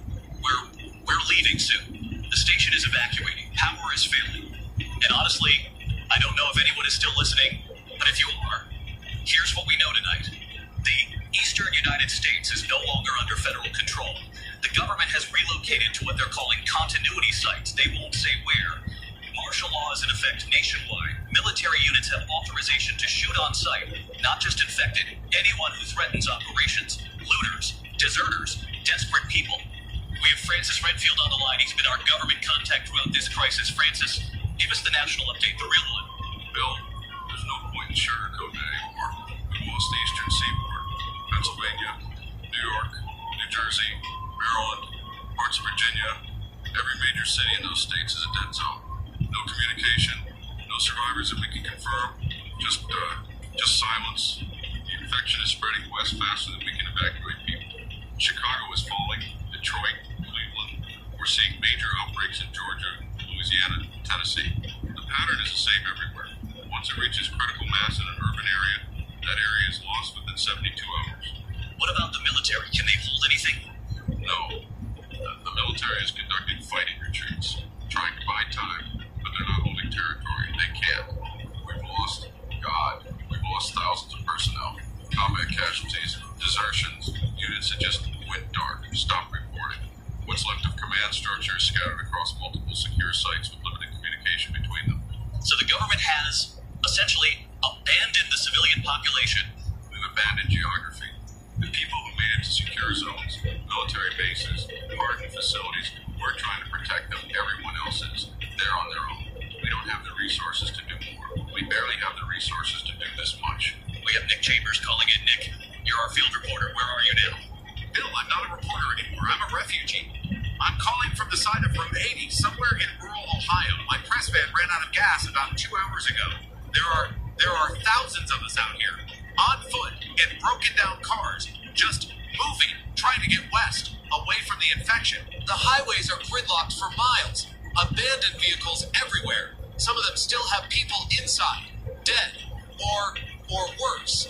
We're seeing violence over supplies, fuel, food, water. People are killing each other for a tank of gas. Military checkpoints are turning people away. They say they're at capacity, that they can't take any more. I watched a family get rejected yesterday. Father begged the soldiers to at least take his kids. Said he and his wife would stay behind, but please save the children. The soldiers said no, turned them away at gunpoint. Where are you headed? I don't know. West, just west. I've got a backpack with 3 days of food, a bottle of water, and I'm walking, along with everyone else who ran out of fuel, or whose car broke down, or who just gave up. Nick, thank you for everything you've done. Stay safe if you can. You too, Bill. If I don't make it, tell them we tried. Tell them the reporters tried to get the truth out, for whatever that's worth now. Francis, one more question. The mutations, the variant infected. What's the official position? The official position is that we don't understand them. The virus is mutating faster than we can study it. We've confirmed at least 4 distinct variant types, the massive ones, the exploders, the ones with the elongated tongues, and hunters that move on all fours. There may be more. We don't know. We can't track it anymore. Our research infrastructure is gone. So we're facing multiple threats now, not just one. Yes. They're getting more common. At first, the variants were rare, 1 in 1,000 infected. Now we're seeing them regularly. Multiple variants in every engagement. It's like the pathogen is evolving towards something, some final form, and we have no idea what that is. All right, I need to take a moment here. This broadcast, it's been 16 days since this started. 16 days since I reported on a flu outbreak in a small Pennsylvania town, and now half the country is gone. Millions are dead, and we don't know how to stop it. The station is evacuating. Most of the staff is gone. The ones left are packing equipment, loading vehicles, preparing to move. We're shutting down the transmitter tonight. This frequency will go dark permanently. So this is it. The last broadcast. If you're hearing this, you're still alive. That's what matters. You survived. You made it through the worst 16 days in human history. And you're still here. Stay quiet. The infected are attracted to sound. Stay away from cities. Cities are death traps. Nothing left there but hordes and ruin. Keep moving. Don't stay in one place too long. They'll find you eventually. Trust no one until you're absolutely sure. Desperate people are more dangerous than infected sometimes. Form groups if you can. Small groups, 5 to 10 people. Share resources, watch each other's backs. Humans are social animals. We're not meant to survive alone. But be careful who you trust. Test them. See if they pull their weight. See if they make good decisions. See if they'd sacrifice for the group. If you're a carrier, if you're immune, hide it. Don't tell anyone unless you absolutely have to. Your immunity makes you valuable, and valuable things get taken. And good luck. We're all gonna need it. I'm getting word that we need to shut down now. Power's failing. Generators at 5%. So this is Bill Kennedy, signing off for the last time. To everyone who listened, everyone who called in, everyone who shared their stories, thank you. You reminded me that humanity still exists, even in hell. Stay safe, stay strong, and maybe we'll meet again. On the other side of this, if there is another side. This is Bill Kennedy on emergency frequency 107.3. Goodbye.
Find your own way. Stay off the main roads. avoid anywhere with high population density. Is anyone still?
Turns out everything can go wrong, and it's not fun at all.